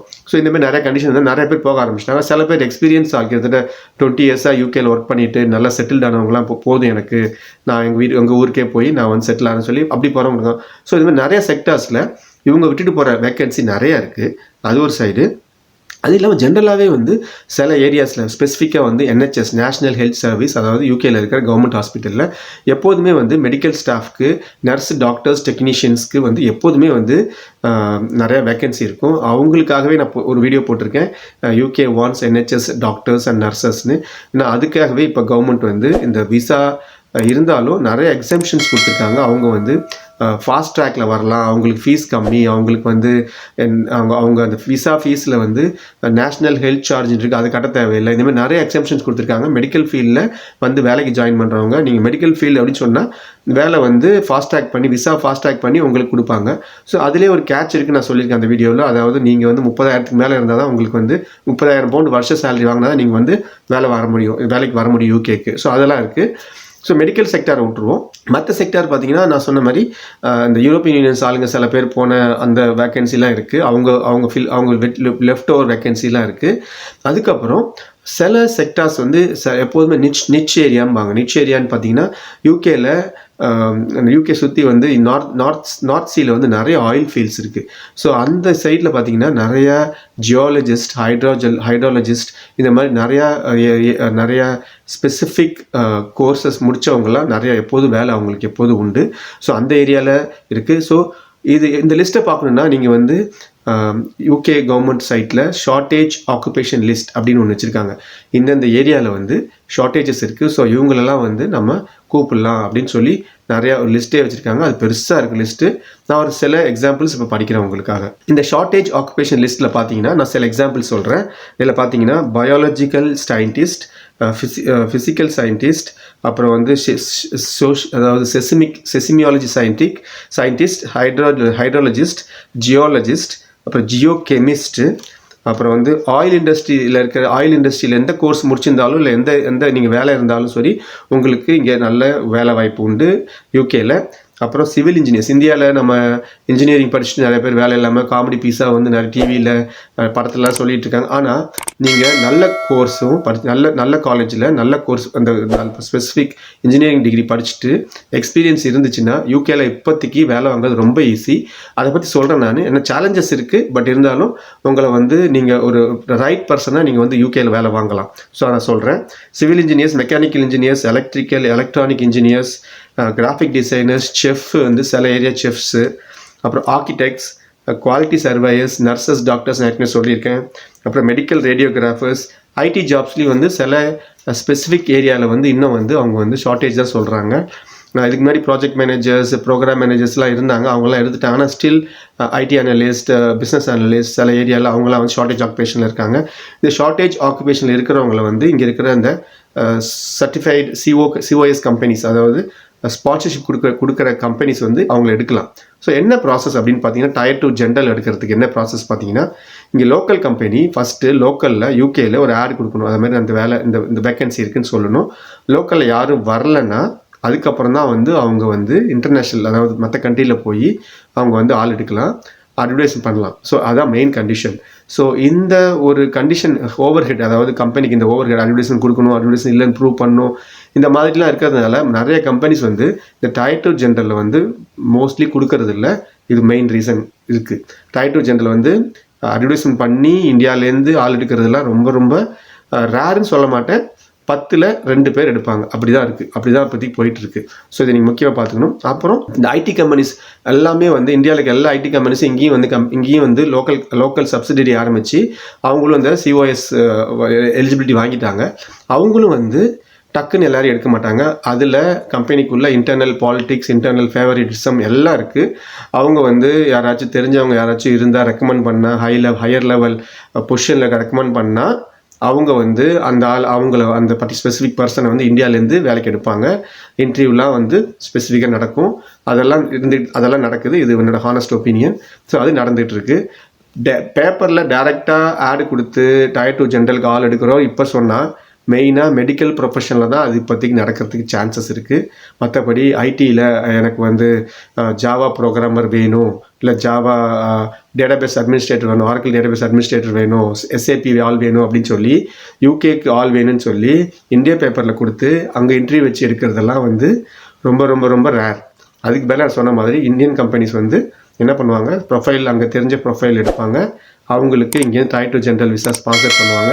ஏன்னா அந்த விசா வந்து ஸ்பான்சர் பண்ணுறது காசு வந்து அதிகம், அந்த ஃபீஸ் வேறு அதிகம், அதுக்காகவே வந்து ஸ்பெசிஃபிக்காக எடுப்பாங்க. இது ஒரு பக்கம் இருக்கும்போது இன்னொரு ஆப்ஷன் என்ன இருக்குன்னா, இந்த சில ஸ்மால் கம்பெனிஸ்லாம் கூட இந்த டைப் 2 சர்டிஃபிகேட் ஆஃப் ஸ்பான்சர்ஷிப் கொடுக்கறதுக்கு எலிஜிபிள் வாங்கியிருக்காங்க. அவங்க என்ன பண்ணுவாங்க, நான் வந்து உனக்கு தரேன், சர்டிஃபிகேட் ஆஃப் ஸ்பான்சர்ஷிப் தரேன்னு சொல்லிட்டு அவங்களுக்கு கொடுத்துருவாங்க. நீங்கள் விசா அதை வச்சு விசா வாங்கிடுவீங்க. இந்தியாவில் வந்ததுக்கப்புறம் இங்கே நீங்கள் வேலை தேடணும்னு சொல்லுவாங்க. அவங்க வேலை தேட மாட்டாங்க, அவங்க கம்பெனி பேரில் இருப்பீங்க, ஆனால் நீங்கள் வேலை தேடணும்பாங்க. நீங்கள் வேலை தேடுறதுக்கு ஒரு 3 months டைம் கொடுப்பாங்க. 3 monthsக்குள்ளே உங்களுக்கு வேலை கிடைக்கலன்னா அவங்க சர்டிஃபிகேட் கேன்சல் பண்ணிடுவாங்க. திரும்பி போய் தான் ஆகணும். நீங்கள் அவங்களுக்கு வேலை கிடைச்சதுக்கப்புறம் நீங்கள் வந்து அவங்களுக்கு மாதம் ஒரு அமௌண்ட் ஃபீஸ் கொடுக்கணும்னு இருக்குது. அது இந்த கம்பெனிஸில் வெளியில் சொல்ல மாட்டாங்க. இது நடந்துகிட்டு இருக்குது. நிறைய பேர் சக்ஸஸ்ஃபுல்லாக 5 வருஷம் இந்த மாதிரி நல்ல ஸ்கில் வச்சுக்கிட்டு அவங்க 5 வருஷம் தாண்டி பிஆர் வாங்கினவங்களும் இருக்காங்க. சில பேர் வந்து இல்லை நடுவுலேயே வந்து ஜாப் ரீசன், எக்கனாமிக் ரீசன், அதாவது கம்பெனி சரியாக ஓடல, இல்லை பர்ஃபார்மன்ஸ் சரியாக பண்ணலன்னு சொல்லி அதை வந்து பாதியிலே அவங்க வேலை இல்லாமல் அவங்க வந்து இந்த சர்டிஃபிகேட் வந்து கேன்சல் பண்ணிவிட்டு திருப்பி போனவங்களும் இருக்காங்க. ஸோ 2 சைடும் பாசிட்டிவ் அண்ட் நெகட்டிவ் பீப்புள், அதாவது சக்ஸஸ் ஆனவங்களும் இருக்காங்க, ஃபெயிலியர் ஆனவங்களும் இருக்காங்க. ஸோ அது மெயினாக பார்த்துங்க. சின்ன கம்பெனிஸ்லாம் வந்து டைப் 2 ஜென்ரல் தரேன்னு சொல்லுவாங்க. அதுக்கு ஒரு ஃபீஸ் கேட்பாங்க. அந்த ஃபீஸ் கொடுத்ததுக்கப்புறம் அவங்க வேலை தர மாட்டாங்க. அவங்கள வேலை வந்து உங்களுக்கு விசா தர்றது தான் வேலை. விசா வாங்கினதுக்கப்புறம் நீங்கள் அந்த கம்பெனி பேரில் இருப்பீங்க, ஆனால் வந்து அந்த கம்பெனி உங்களுக்கு வேலை தராது. நான் சொன்ன மாதிரி நீங்கள் தான் வேறு இடத்துல வேலை தேடணும். இந்த மாதிரி நீங்கள் வந்து வேற ஒரு கம்பெனி பேரில் நீங்கள் டைப் 2 ஜென்ரல் வச்சுருந்து வேலை தேடும் போது அந்த வேலை கொடுக்குற கம்பெனி வந்து சம்டைம்ஸ் அவங்க வந்து கொஞ்சம் கொஷின் கேட்பாங்க, எங்கே இருக்கீங்க, என்ன கொஷின்ஸ்லாம் கேட்பாங்க. ஸோ அதை பார்த்துக்கணும். ஆனால் நிறைய பேருக்கு வேலை கிடைக்கிது. ஸோ அது ஒரு தனி ரூட்டு. அதை நீங்கள் அந்த கம்பெனி வந்து நீங்கள் பார்த்து தெரிஞ்சுக்கணும். கன்சல்டன்சி ஏஜென்சிலாம், மேன் பவர் ஏஜென்சிலாம் இந்தியாவில் இருந்தாங்கன்னா அவங்க மூலிமா ரூட் வழியாக நீங்கள் போகலாம். இல்லை டேரெக்டாக வந்து நீங்கள் யூகேயில் இருக்கிற ஜாப் சைட்ஸில் பார்த்தீங்கன்னா கன்சல்டன்சிலாம் இருப்பாங்க. அவங்க வந்து போட்டிருப்பாங்க, நாங்கள் வந்து டைப் 2 ஜென்ரல் ஸ்பான்சர்ஷிப் தரோன்னு சொல்லி போட்டிருப்பாங்க. அதை பார்த்து நீங்கள் வந்து டேரெக்டாக அவங்க அப்ரோச் பண்ணி நீங்கள் இந்த விசா வாங்கலாம். மெயின்லி இது வந்து இங்கே ஏற்கனவே இருக்கிற ஆளுங்க ரெக்கமெண்ட் பண்ணுறது வழியாக போகிறது தான் நிறைய பேர் வருவாங்க. அப்புறம் மெயினாக யூகேக்கு வேலைக்கு வரணுங்கிறதுல நிறைய பேர் எப்படி வராங்கன்னு பார்த்தீங்கன்னா, மெயினாக வந்து இந்த இன்ட்ரா கம்பெனி ட்ரான்ஸ்ஃபர் தான். ஒரு ஐடி கம்பெனியில் ஜாயின் பண்ணுறது, அந்த கம்பெனியில் யூகே ப்ராஜெக்ட்டில் போகிறது. யூகே ப்ராஜெக்ட்டில் போனதுக்கப்புறம் 1 year இருந்தீங்கன்னா மோஸ்ட்லி அவங்களுக்கு வந்து ஆன்சைட் ஆப்பர்ச்சுனிட்டி கொடுப்பாங்க. இங்கே வந்து நீங்கள் 1 year 2 year 5 year வரைக்கும் ஒர்க் பண்ணிவிட்டு திரும்பி போயிடலாம். இது ஒன்று இருக்குது. அப்புறம் இன்னொரு ஆப்ஷன் நான் சொல்லியிருக்கேன் பழைய வீடியோவில், நீங்கள் வந்து ஆல்ரெடி எக்ஸ்பீரியன்ஸாக இருந்தீங்கன்னா சில பேருக்கு வந்து வேலை சேர்ந்துட்டு எக்ஸ்பீரியன்ஸ் கெயின் பண்ணிவிட்டு திருப்பியும் யூகேயில் வந்து படிக்க வந்துட்டு அதுக்கப்புறம் 2 years போஸ்ட் ஸ்டடி விசா வாங்கி அதுக்கப்புறம் அந்த 2 years பீரியட் யூஸ் பண்ணிவிட்டு அதுக்கப்புறம் இன்னொரு 3 years அவங்க வந்து வேலையில் கண்டினியூ பண்ணாங்கன்னா, அவங்க வேலை கிடச்சி வேலையில் நல்லபடியாக இருந்தாங்கன்னா அவங்களுக்கு வந்து ILR கிடைக்கும். அப்புறம் PR பெர்மனன்ட் ரெசிடென்ஸ் கிடைக்கும். ஸோ இதுதான் வந்து இப்போதைக்கு நிறைய பாசிபிள் ரூட்ஸ். ஒன்று வந்து டைப் 2 ஜென்ரல், அது வந்து கம்பெனிஸ் கொடுக்கணும், அது ரேர்னு சொன்னேன். ஆனால் நீங்கள் சில கம்பெனிஸை நீங்கள் அப்ரோச் பண்ணி நீங்களே வாங்கிட்டு வரலாம். ஆனால் இங்கே வந்து வேலை தேடுற ரிஸ்க் இருக்குது. அடுத்த ஆப்ஷன் வந்து நீங்கள் படிக்க வந்துட்டு அதுக்கப்புறம் அந்த ஆப்ஷன் கூட பார்த்தீங்கன்னா படிக்க வந்து வேலை தேடுறது வந்து இப்போ 2020 செப்டம்பர் அக்டோபர் கோர்ஸில் ஜாயின் பண்ணுறவங்க, அதாவது யூஜி இல்லை பிஜி கோர்ஸை ஜாயின் பண்ணுறவங்களுக்கு தான் இந்த புது ஆஃபர் கொடுக்குறாங்க. அந்த புது விசா கொடுக்குறாங்க. Post study work visa 2 years கொடுக்குறாங்க. இதுக்கு முன்னாடி 2019 ஜாயின் பண்ண அந்த பசங்களுக்குலாம் கிடையாது. ஸோ அவங்க கொஞ்சம் அன்ஃபார்ச்சுனேட். ஆனால் இப்போ புதுசாக ஜாயின் பண்ணுற பசங்களுக்குலாம் இந்த புது போஸ்ட் ஸ்டடி விசா கொடுக்குறாங்க. ஸோ அவங்க படித்து முடிச்சுட்டு 2 years ஒர்க் பண்ணலாம். அந்த டைம் அவங்க நல்லபடியாக யூஸ் பண்ணிக்கிட்டாங்கன்னா அவங்க வந்து அதுக்கப்புறம் இன்னொரு 3 years அவங்க ஜாபில் இருந்தாங்கன்னா அவங்க வந்து உங்களுக்கு வந்து PR வாங்கலாம். ஸோ இதுதான் இப்போதைக்கு ஆப்ஷன். நிறைய பேர் இந்த ரூட்டை ஃபாலோ பண்ணுறாங்க. படிக்க வந்துட்டு, அதாவது எக்ஸ்பீரியன்ஸ் கெயின் பண்ணி படிக்க வந்துட்டு அதுக்கப்புறம் வேலை தேடுறது. நிறைய கம்பெனிஸ் வந்து நல்ல ஸ்கில் உள்ளவங்கள நல்லபடியாக எடுத்து அவங்க வந்து மேற்கொண்டு கேரியர் ப்ரொஃபஷன் ஆகிறாங்க. நிறைய பேர் இருக்காங்க. இதுக்கு மெயினாக இங்கிலீஷ் மெயின் முக்கியம். நீங்கள் ஃப்ளூயண்ட்டாக இங்கிலீஷ் இருக்கணும். நிச் ஸ்கில் இருந்துச்சுன்னா ரொம்ப ரொம்ப நல்லது. நிச் ஸ்கில்னா data scientist, artificial intelligence, machine learning, அப்புறம் வந்து SAP, சேல்ஸ் ஃபோர்ஸ், இந்த மாதிரி கொஞ்சம் நிச், அதாவது அப்கமிங் க்ளவுடு அந்த மாதிரி இருந்ததுன்னா வந்து நீங்கள் உங்களுக்கு நல்ல ஆல்ரெடி ப்ரியர் எக்ஸ்பீரியன்ஸ் இருந்ததுன்னா இங்கே வந்து அதுக்கப்புறம் வேலை கிடைக்கிறது ஈஸி. ஆனால் டைப் 2 ஜென்ரலில் நீங்கள் வேற ஒரு கம்பெனி மேலேயே வந்தீங்கன்னா நீங்கள் வந்து ரொம்ப ஹைலி நிச் ஸ்கில்லாக இருந்தால் தான் உங்களுக்கு சான்சஸ் அதிகம் யூகேயில். இன்னொன்று எல்லா கண்ட்ரிலையும் இருக்கிறது தான் மெயினாக வந்து லோக்கல் பீப்புள் தான் வந்து ஃபஸ்ட்டு பார்ப்பாங்க. யூகே பொறுத்த வரைக்கும் நான் ஏற்கனவே பழைய வீடியோ சொல்லியிருக்கேன், ஐடி ஜாப்ஸ்லாம் எப்படின்னு, ஸ்டூடெண்ட்ஸ்லாம் எப்படி ஜாப்ஸ்ன்னு. அதில் சொன்ன மாதிரி தான் மெயினாக அவங்க ப்ரெஃபரன்ஸ் வந்து லோக்கல் பீப்புள் தான் ஃபஸ்ட்டு பார்ப்பாங்க. அதுக்கப்புறம் உங்கள்கிட்ட வருவாங்க. நான் வந்து பிஜி படிச்சிருக்கேன், ஆனால் எக்ஸ்பீரியன்ஸ் 2 years அப்படின்னு வரும்போது, ஒருத்தர் வந்து யூகே லோக்கல்கார் வந்து எனக்கு 5 years எக்ஸ்பீரியன்ஸ், நான் ஸ்கூல் தான் முடிச்சிருக்கேன்னு சொல்லும்போது அவரை தான் பார்ப்பாங்க. இங்கே வந்து படிப்புங்கிறது வந்து ஜஸ்ட் ஒரு வேல்யூ ஆட் தான் நான் சொன்னேன், அதே தான் இப்பயும் திருப்பி சொல்கிறேன். படிப்புங்கிறது வேல்யூ ஆட், எக்ஸ்பீரியன்ஸ் தான் மெயின். இங்கே நிறையா பேர் வந்து என்னோடய ஓன் எக்ஸ்பீரியன்ஸ், நான் ஜாயின் பண்ண கம்பெனியில் ஒருத்தர் என் கூட வேலை செஞ்சவர் வந்து என்ன பண்ணீங்க கேட்டால், 2 years முன்னாடி வந்து நான் வந்து ஒர்க் ஷாப்பில் இருந்தேன், கார் மெக்கானிக்காக இருந்தேன், ஒரு ஆட்டோமேஷன் கோர்ஸ் படித்தேன், இப்போ நான் வந்து ஐடியில் இருக்கேன் அப்படின்னு சொன்னார். ஸோ அந்தளவுக்கு ஸ்கில்லை பார்ப்பாங்க. நீங்கள் பழசு என்ன பண்ணீங்க, இந்தியாவில் ஒரு பஸ் டிரைவர் ஃபார் எக்ஸாம்பிள் சொல்கிறேன், அவர் எந்த விதமான அவங்களுக்கு கம்மிப்படுத்துறதுக்கு வேல்யூ கம்மிப்படுத்த சொல்லலை. ஒரு பஸ் டிரைவர் இருக்கார், திடீர்னு அவருக்கு வந்து நான் ஐடி ஃபீல்டில் வரணும் அப்படின்னு நினைக்கிறாரு, நேராக போய் அவர் கோர்ஸ் சர்டிஃபிகேஷன் முடிக்கிறார், ஏடபிள்யூ சர்டிஃபிகேஷன் முடிக்கிறாரு. அதுக்கப்புறம் வந்து ஐடி கம்பெனி வேலை கிடைக்கும்னு பார்த்தீங்கன்னா நோ வே, சான்ஸே கிடையாது. அவங்க பார்ப்பாங்க, ஓ நீ டிரைவராக இருந்திருக்க, இப்போதுக்கு இங்கே வந்தேன்னு பார்ப்பாங்க. யூகே பொறுத்த வரைக்கும் உங்களுக்கு 2 டைப் ஆஃப் ஜாப்ஸ் இருக்குது, கான்ட்ராக்ட் ஜாப்ஸ், பெர்மனன்ட் ஜாப்ஸ்னு ஒன்று இருக்குது. பெர்மனன்ட் ஜாப்ஸ்னால் நீங்கள் வந்து கம்பெனி பேரோல்லே இருப்பீங்க, உங்களுக்கு எல்லா பெனிஃபிட்டும் உண்டு, pension, life benefits, medical benefits எல்லாம் உண்டு. கான்ட்ராக்ட் ஜாப்னு ஒன்று இருக்குது. கான்ட்ராக்ட் ஜாப்னு என்னென்னா டெம்பரரி ஜாப்ஸ் என்ன பண்ணுவாங்க, சில ப்ராஜெக்ட்ஸில் சில ரோலுக்கு வந்து ஒன்லி 6 months தான் வேணும், 1 year தான் ஆள் வேணும் அப்படின்னு தெரியும் அவங்களுக்கு. அவங்க எடுக்கும்போது அவங்க என்ன சொல்லுவாங்க, டே ரேட் சொல்லுவாங்க. டே ரேட்னா ஒரு நாளைக்கு 400 பவுண்டு, 500 பவுண்டு, 200 பவுண்டு நிறையா இருக்குது. அது அவங்க செய்கிற வேலையை பொறுத்து இருக்கு. 200 பவுண்ட்லேருந்து 500, 600, 1000 அப்படிலாம் நிறையா இருக்குது. ஏன்னா அவங்க பண்ணுற program manager, IT program manager அப்படின்னா அவங்களுக்கு 800 பவுண்ட் தருவாங்க பெர் டே. ஒரு நாளைக்கு 800 பவுண்டு சேலரி தருவாங்க, ரேட் தருவாங்க. அவங்க எப்படி ஒர்க் பண்ணுவாங்கன்னா, அவங்க வந்து ஒரு கம்பெனி, லிமிடெட் கம்பெனி ஆரம்பித்து அந்த கம்பெனியில் வந்து அவங்க வந்து டைரக்டராகவோ, அவங்க தான் ஒன் மேன் கம்பெனின்னு சொல்லுவாங்க. அவங்க வந்து அந்த கம்பெனியில் என் கம்பெனி உங்களுக்கு சர்வீஸ் தருது அப்படின்னு சொல்லுவாங்க. அந்த ஆளுக்கு அவங்க சேலரி கொடுக்க மாட்டாங்க, அந்த கம்பெனிக்கு தான் வந்து அந்த 700 பவுண்டு சார்ஜ் பெர் டே. அந்த சார்ஜ் அந்த கம்பெனிக்கு போயிடும். அந்த கம்பெனிலேருந்து அந்த வேலை செய்கிற அந்த கம்பெனி டைரக்டர் சொன்னால அந்த ஒரே ஆள், அவர் என்ன பண்ணுவார், மாதம் சேலரியோ இல்லைனா டிவிடெண்டோ எடுத்துப்பார். ஸோ அது தனி பார்ட்டு, அதை பற்றி நான் தனியாக போடுறேன். கான்ட்ராக்ட் ஜாப்ஸ் இன் யூகே அந்த ரெண்டு பார்ட் இருக்குது, கான்ட்ராக்ட் ஜாப்ஸ், பெர்மனன்ட் ஜாப்ஸ். ஆனால் டயர் 2 ஜென்ரலில் வரவங்க கம்பெனி மூலிமா இந்தியா கம்பெனி வந்து எடுத்து இங்கே அமிச்சாங்கன்னா நீங்கள் பெர்மனன்ட் ஜாபில் தான் வருவீங்க. அதுவே நீங்கள் வந்து ஒரு கம்பெனி, லோக்கல் கம்பெனியை பிடிச்சி அந்த ஸ்பான்சர்ஷிப் வாங்கினதுக்கப்புறம் இங்கே அந்த கம்பெனியில் வேலை செய்யாமல் வேறு கம்பெனி உங்களுக்கு அவங்க வேலை செய்ய சொன்னாங்கன்னா நீங்கள் அப்போ கான்ட்ராக்ட் ஜாப் செய்யலாம். ஸோ இது 2 things இருக்குது. என்னென்ன ஜாப் சைட்ஸில் நீங்கள் பார்க்கலான்னு பார்த்தா, நீங்கள் ஆன்லைனில் நிறைய ஜாப் சைட்ஸ் இருக்குது. ஃபியூ சொல்கிறேன், இந்த ஸ்பெசிஃபிக்காக சொல்ல, நான் யூஸ் பண்ண ஃபியூ சொல்கிறேன். ஜாப் சர்வ்னு ஒன்று இருக்குது, jobserve.co.uk. அப்புறம் CWJ ஜாப்ஸ், CW ஜாப்ஸ்னு ஒன்று இருக்குது, சிட்டி ஜாப்ஸ்னு ஒன்று இருக்குது. அப்புறம் indeed.co.uk, haze.co.uk, இது மாதிரி நிறைய கம்பெனிஸ் இருக்குது. இதெல்லாம் வந்து ஸ்பெசிஃபிக்காக நல்ல ஃபேமஸான ஜாப் சர்ச் போர்ட்டல்ஸ், அதை நீங்கள் யூஸ் பண்ணலாம். அப்புறம் இங்கே வந்து யூகே ஜாப் மார்க்கெட்டை பொறுத்த வரைக்கும் மெயினாக வந்து ஏஜென்சிஸ் நிறையா இருப்பாங்க. இந்த ஏஜென்சிஸ் தான் வந்து ஆள் பிடிச்சி கொடுப்பாங்க. அவங்க வந்து லோக்கல் கம்பெனிஸ் கூட ஹெச்ஆர் கூட டைப் வச்சுக்கிட்டு ஏதாச்சும் புது ரோல் ரிலீஸ் பண்ணாங்கன்னா ஹெச்ஆர் என்ன பண்ணுவாங்க, அவங்க ஒரு 4 ஏஜென்சி கூட டீல் வச்சுருப்பாங்க. அவங்க வந்து அந்த ஏஜென்சிக்கு போடுவாங்க. ஸோ நான் வந்து இந்த ரோல் எடுக்கிறேன், எனக்கு வந்து இன்னும் ஒரு மாதத்துக்குள்ள ஆள் வேணும்னு சொன்னேன்னா ஹெச்ஆர் பர்சன் அவங்க வேலையை பார்த்துட்டு இருப்பாங்க. இந்த ஏஜென்சி என்ன பண்ணுவாங்க, மார்க்கெட்டில் போய் அவங்களுக்கு தெரிஞ்ச ஆளுங்களெல்லாம் பிடிச்சி, ஏற்கனவே தெரிஞ்ச ஆளுங்க அவங்க டேட்டாபேஸில் கேண்டிடேட்ஸ் டேட்டாபேஸ்லாம் வச்சுருப்பாங்க. ஸோ அதெல்லாம் பிடிச்சி யாரெல்லாம் வந்து இப்போ வேலை தேட போகிறாங்க, தேடிட்டு இருக்காங்க, யாரெல்லாம் வந்து வேலை முடிய போகுது, அவங்களெல்லாம் அப்ரோச் பண்ணுவாங்க. அப்ரோச் பண்ணி இதுமாரி ஒரு ரோல் இருக்குது வரீங்களான்னு கேட்பாங்க.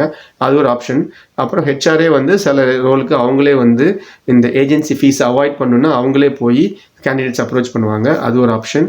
அப்புறம் நீங்கள் அந்த ஜாப் போர்ட்டலில் அப்ளை பண்ணலாம். இதில் மெயினாக வந்து எந்த ஊராக இருந்தாலும் சரி, இந்தியாவிலும் சரி, யூகேவாக இருந்தாலும் சரி, நீங்கள் ஜாப் அப்ளை பண்ணிவிட்டு உடனே அந்த கம்பெனிக்கு இமெயிலோ, அந்த ஜாப்லேயே வந்து உங்களுக்கு அட்ரஸ் கொடுத்துருப்போம், கான்டாக்ட் டீட்டெயில்ஸ், அவங்களுக்கு இமெயிலோ இல்லை ஃபோனோ பண்ணி நான் மாதிரி இந்த மாதிரி ஜாப் அப்ளை பண்ணியிருக்கேன், இந்த உங்கள் ஆட் பார்த்தேன், ஜாப் அப்ளை பண்ணியிருக்கேன், I have sufficient relevant experience and skill sets, I would like to talk to you அப்படின்னு சொல்லினாலே அவங்க அதுக்கப்புறம் தான் அவங்க ப்ரொஃபைல் எடுப்பாங்க. அவங்களுக்கு ஆயிரக்கணக்கான ப்ரொஃபைல் ஒரு நாளைக்கு வரும்போது அவங்களுக்கு எல்லா ஏஜென்சியுமே, ஜாப் ஏஜென்சியுமே வந்து ஃபஸ்ட்டு அவங்களுக்கு தெரிஞ்ச கேண்டிடேட் ப்ரொஃபைல் தான் ஃபஸ்ட் எடுப்பாங்க.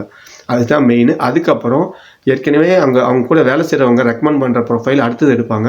இது எல்லாத்துலேயும் ஆள் கிடைக்கலன்னா தான் இந்த இமெயில், அதாவது அந்த போட்டு ஆன்லைனில் அப்ளை பண்ணுற ஜாப் சிவிஸ் இல்லை ரெஸ்யூமுக்கு போவாங்க. இது மெயின் விஷயம் நீங்கள் பார்த்துக்கணும். நீங்கள் அப்ளை பண்ணிவிட்டு பேசாமல் உட்காந்திங்கன்னா கால் பண்ணுவாங்க. 10ல் 2 பேர் கால் பண்ணுவாங்க. அதுவே வந்து நீங்கள் கால் பண்ணி பேசுனீங்கன்னா அவங்க ரெஸ்பான்ஸ் பண்ணுவாங்க. அப்போ அவங்க சிவி எடுத்து ஓகே அப்படிம்பாங்க. அப்புறம் இன்னொரு விஷயம், இது என்னோட எக்ஸ்பீரியன்ஸ், இந்த ஜாப் வேகன்சியில் இருக்கிறவங்க ஃபஸ்ட்டு நீங்கள் அப்ரோச் பண்ணுற ஆளுங்க வந்து ரொம்ப ஜூனியர் லெவலில் தான் இருப்பாங்க. அவங்ககிட்ட வந்து ஃபங்க்ஷனல் டெஸ்டிங் பண்ணியிருக்கேன், ஃபார் எக்ஸாம்பிள் நான் மேனுவல் டெஸ்டிங் பண்ணியிருக்கேன் அப்படின்னு சொன்னீங்கனாலே அவங்க வந்து என்னது அப்படின்னு கேட்பாங்க. ஸோ அந்த மாதிரி அவங்க என்ன பண்ணுவாங்க, அவங்களோட வேலை என்னென்னா ஹெச்ஆர் கொடுத்த ஜாப் ஸ்பெக் எடுத்து அப்படியே வேர்ட் டு வேர்ட் மேட்ச் ஆகுதான்னு பார்ப்பாங்க.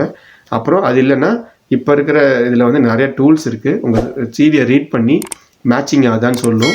அதுக்கப்புறம் தான் வந்து சிவி எடுப்பாங்க. ஸோ இதெல்லாம் நடந்துகிட்ருக்கு, சில பேருக்கு தெரிஞ்சிருக்கும் இதெல்லாம். ஸோ அது மெயின் விஷயம். நான் சொன்ன மாதிரி மெயினாக அவங்களுக்கு தெரிஞ்ச கான்டாக்ட்ஸ், அப்புறம் இந்த எக்ஸிஸ்டிங் கான்டாக்ட்ஸ் வழியாக ரெக்கமெண்ட் ஆகிற ப்ரொஃபைல்ஸ் இதுதான் ஃபஸ்ட்டு பார்ப்பாங்க. ஸோ இதை நீங்கள் பார்த்துக்கணும். அப்புறம் இன்னொரு ஃபேமஸான இது என்னென்னா போர்ட்டல்னா லிங்க்டின்ல நீங்கள் நல்ல ஜாப்ஸ் எல்லாம் பார்க்கலாம். யூகே ஜாப்ஸு, கான்டாக்ட்ஸு, ஹெச்ஆர்ஸு, அப்புறம் உங்கள் பழைய கான்டாக்ட்ஸ்லாம் பார்க்கலாம். ஸோ அது மூலிமாவும் நீங்கள் வந்து யூகே ஜாப்ஸ் வந்து நீங்கள் சர்ச் பண்ணலாம். இந்தியாவிலேருந்து சர்ச் பண்ணலாம். லிங்க்டின் நிறைய கான்டாக்ட்ஸ் நீங்கள் இன்க்ரீஸ் பண்ணிக்கிங்க. அவங்களுக்கு வந்து லிங்க்டின்லேயே வந்து ப்ரீமியம் இருக்குது. ஒரு அமௌண்ட் கட்டினீங்க, மந்த்லி சில அமௌண்ட் கட்டினீங்கன்னா உங்களுக்கு வந்து டேரெக்டாக சில பேருக்கு இமெயில் அனுப்புறது, கான்டாக்ட் பண்ணுறதெல்லாம் வந்து ஆப்ஷன்லாம் இருக்குது. ஸோ மெயினாக ஜாப் போர்ட்டல்ஸ் சில இடத்துல வந்து ஒரே ரோல் 2-3 ஜாப் ஏஜென்சி வந்து சேஸ் பண்ணுவாங்க ஃபில் பண்ணுறதுக்கு. ஸோ அதையும் நீங்கள் பார்க்கணும். அப்புறம் சில நேரத்தில் வந்து என்ன சொல்லுவாங்க, ஆல்ரெடி நீ அப்ளை பண்ண வேணாம்னு சொல்லுவாங்க. ஸோ அதையும் நீங்கள் மெயினாக பார்த்துக்கணும். ஒரே ரோலுக்கு ரெண்டு ஏஜென்சி வந்து சிவி போட்டாங்கன்னா ரிஜெக்ட் பண்ணிடுவாங்க. ஸோ அதையும் பார்த்துக்கணும். ஸோ இந்தியாவில் இருந்துட்டு யூகே ஜாப் தேடுறது கொஞ்சம் சேலஞ்சிங் தான்.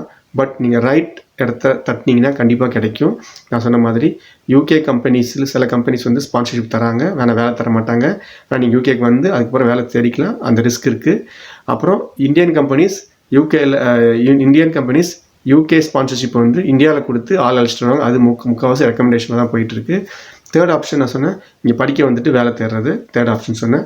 ஸோ இது உங்களுக்கு யூகே ஜாப் மார்க்கெட்டில் எப்படிலாம் வேலை வாய்ப்பு கிடைக்கிறதுக்கான வழிகளை பார்க்குறத சொன்ன தவிர்த்து எந்தெந்த இடத்துல வேலை கிடைக்கும்னு சொல்லலை. இந்த Tier 2 general visa point base சிஸ்டத்தில் எவ்வளோ செலவாகும், ஒரு ஆள் வரத்துக்கு எவ்வளோ செலவாகும்னு பார்ப்போம். இது ரொம்ப நீங்கள் வந்து ஒரு ஸ்பான்சர்ஷிப் பிடிச்சிட்டிங்க, யூகேல இருக்க அப்ரூவ்ட் ஸ்பான்சர் தான் உங்களுக்கு வந்து விசா சர்டிஃபிகேட் கொடுக்க முடியும். இந்த ஸ்பான்சர் கிட்டேருந்து நீங்கள் அப்ரூவல் வாங்கிட்டீங்க, உங்களுக்கு அவங்க வேலை தரேன்னு சொல்லிட்டாங்க.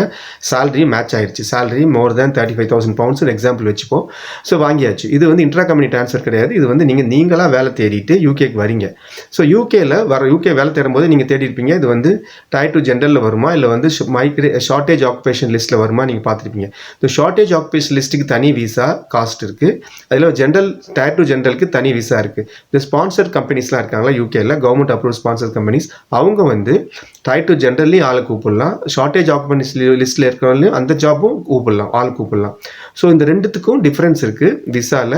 ப்ளஸ் ஃபீஸ் வந்து ரெண்டுத்துக்கும் மாறுது. ஸோ முதல்ல நீங்கள் வந்து எப்படி அப்ளை பண்ணணும்னா, நீங்கள் ஸ்பான்சர்ஷிப் வாங்கிட்டீங்க, வேலை கேரண்டி உங்களுக்கு யூகேல இருக்குது. நீங்கள் ஜாயின் பண்ணுற டேட்டுக்கு முன்னாடி 3 months முன்னாடி நீங்கள் அப்ளை பண்ணணும். அதுதான் வந்து உங்களுக்கு அப்போ தான் உங்களுக்கு அந்த டைம் தான் உங்களுக்கு கரெக்டான time. 3 months before you joining date நீங்கள் அப்ளை பண்ணலாம். ஸோ அது கவர்மெண்ட் சொல்லியிருக்காங்க, இந்த ரூலில் இருக்குது. ஸோ டாக்குமெண்டேஷன் எல்லாம் இருக்குது உங்களுக்கு. ஸோ அதுக்கப்புறம் விசா ஃபீஸ் என்னன்னு பார்த்தீங்கன்னா, Tier 2 ஜென்ரல் இதுலேயே வந்து 2 இருக்குது. அதாவது Tier 2 ஜென்ரல் 3 வருஷம் வரைக்கும் ஒரு விசா, அப் டு 3 yearsனு ஒன்று இருக்குது. அப்புறம் Tier 2 ஜென்ரல் லாங் டேர்ம்னு இருக்குது, மோர் தேன் 3 years, அதாவது 5 years வரைக்கும் கொடுப்பாங்க. 2 டைப் விசா இருக்குது. ரெண்டுத்துக்கும் என்ன காஸ்ட் அப்படின்னு பார்ப்போம். இந்த Tier 2 general 3 years visa, up to 3 years விசாக்கு பவுண்டில் வந்து எவ்வளோ காசு கேட்குறாங்கன்னா, அவங்க வந்து 610 pounds, 610 pound காசு கேட்குறாங்க. இதுதான் வந்து யூகே கவர்மெண்ட் ஃபிக்ஸ் பண்ணியிருக்க காசு பவுண்டில். இதே பவுண்ட் வேல்யூ அப்படியே இந்தியாவில் கன்வெர்ட் ஆகி தான் வருது. ஒவ்வொரு மாதமும் யூகே கவர்மெண்ட்டு ஹோம் ஆஃபீஸ் வந்து இந்த எக்ஸ்சேஞ்ச் ரேட்டை வந்து டிஸ்பிளே பண்ணியிருக்காங்க வெப்சைட்டில். ஸோ பார்த்தீங்கன்னா, நான் இப்போ எக்ஸாம்பிளில் பார்த்தேன், ஆகஸ்ட் மாதத்துக்கு வந்து 95 ரூபா, ஒரு பவுண்டு வந்து 95 ரூபா 50 காசுக்கு எக்ஸ்சேஞ்ச் ரேட் போட்டிருக்காங்க. ஆனால் இப்போ வந்து ரூ. 98.65 போட்டிருக்காங்க செப்டம்பர் மாதத்துக்கு. இந்த ரேட் வந்து செப்டம்பர் 1ஆம் தேதியிலேருந்து செப்டம்பர் 30 வரைக்கும் உங்களுக்கு இந்த ரேட் அப்ளிகேபிள் ஆகும். ஸோ நீங்கள் வந்து இந்தியா திடீர்னு ரேட் ஃப்ளக்சுவேட் ஆனால் கூட அவங்க கான்ஸ்டண்ட்டாக இந்த எக்ஸ்சேஞ்ச் ரேட் தான் எடுத்துப்பாங்க. ஸோ 610 பவுண்டு நீங்கள் வந்து 3 years up to 3 years visa கொடுத்தாகணும். கிட்டத்தட்ட வந்து இந்தியா ருபீஸில் 60,000 ரூபா வருது. 60,000 ரூபா நீங்கள் வச்சுக்கணும் விசா காஸ்ட் ஒண்டியும். இது ஒண்டியும் விசா காஸ்ட்டு. இது வந்து 3 இயர்ஸ் அப் டு 3 இயர்ஸ்க்கு. மோர் தென் 3 இயர்ஸ் அப்படின்னு பார்த்தீங்கன்னா இதே விசா டைப்பில் அவங்க வந்து டபுள் தான், வேறு எதுவும் கிடையாது. 1220 பவுண்ட் கேட்குறாங்க.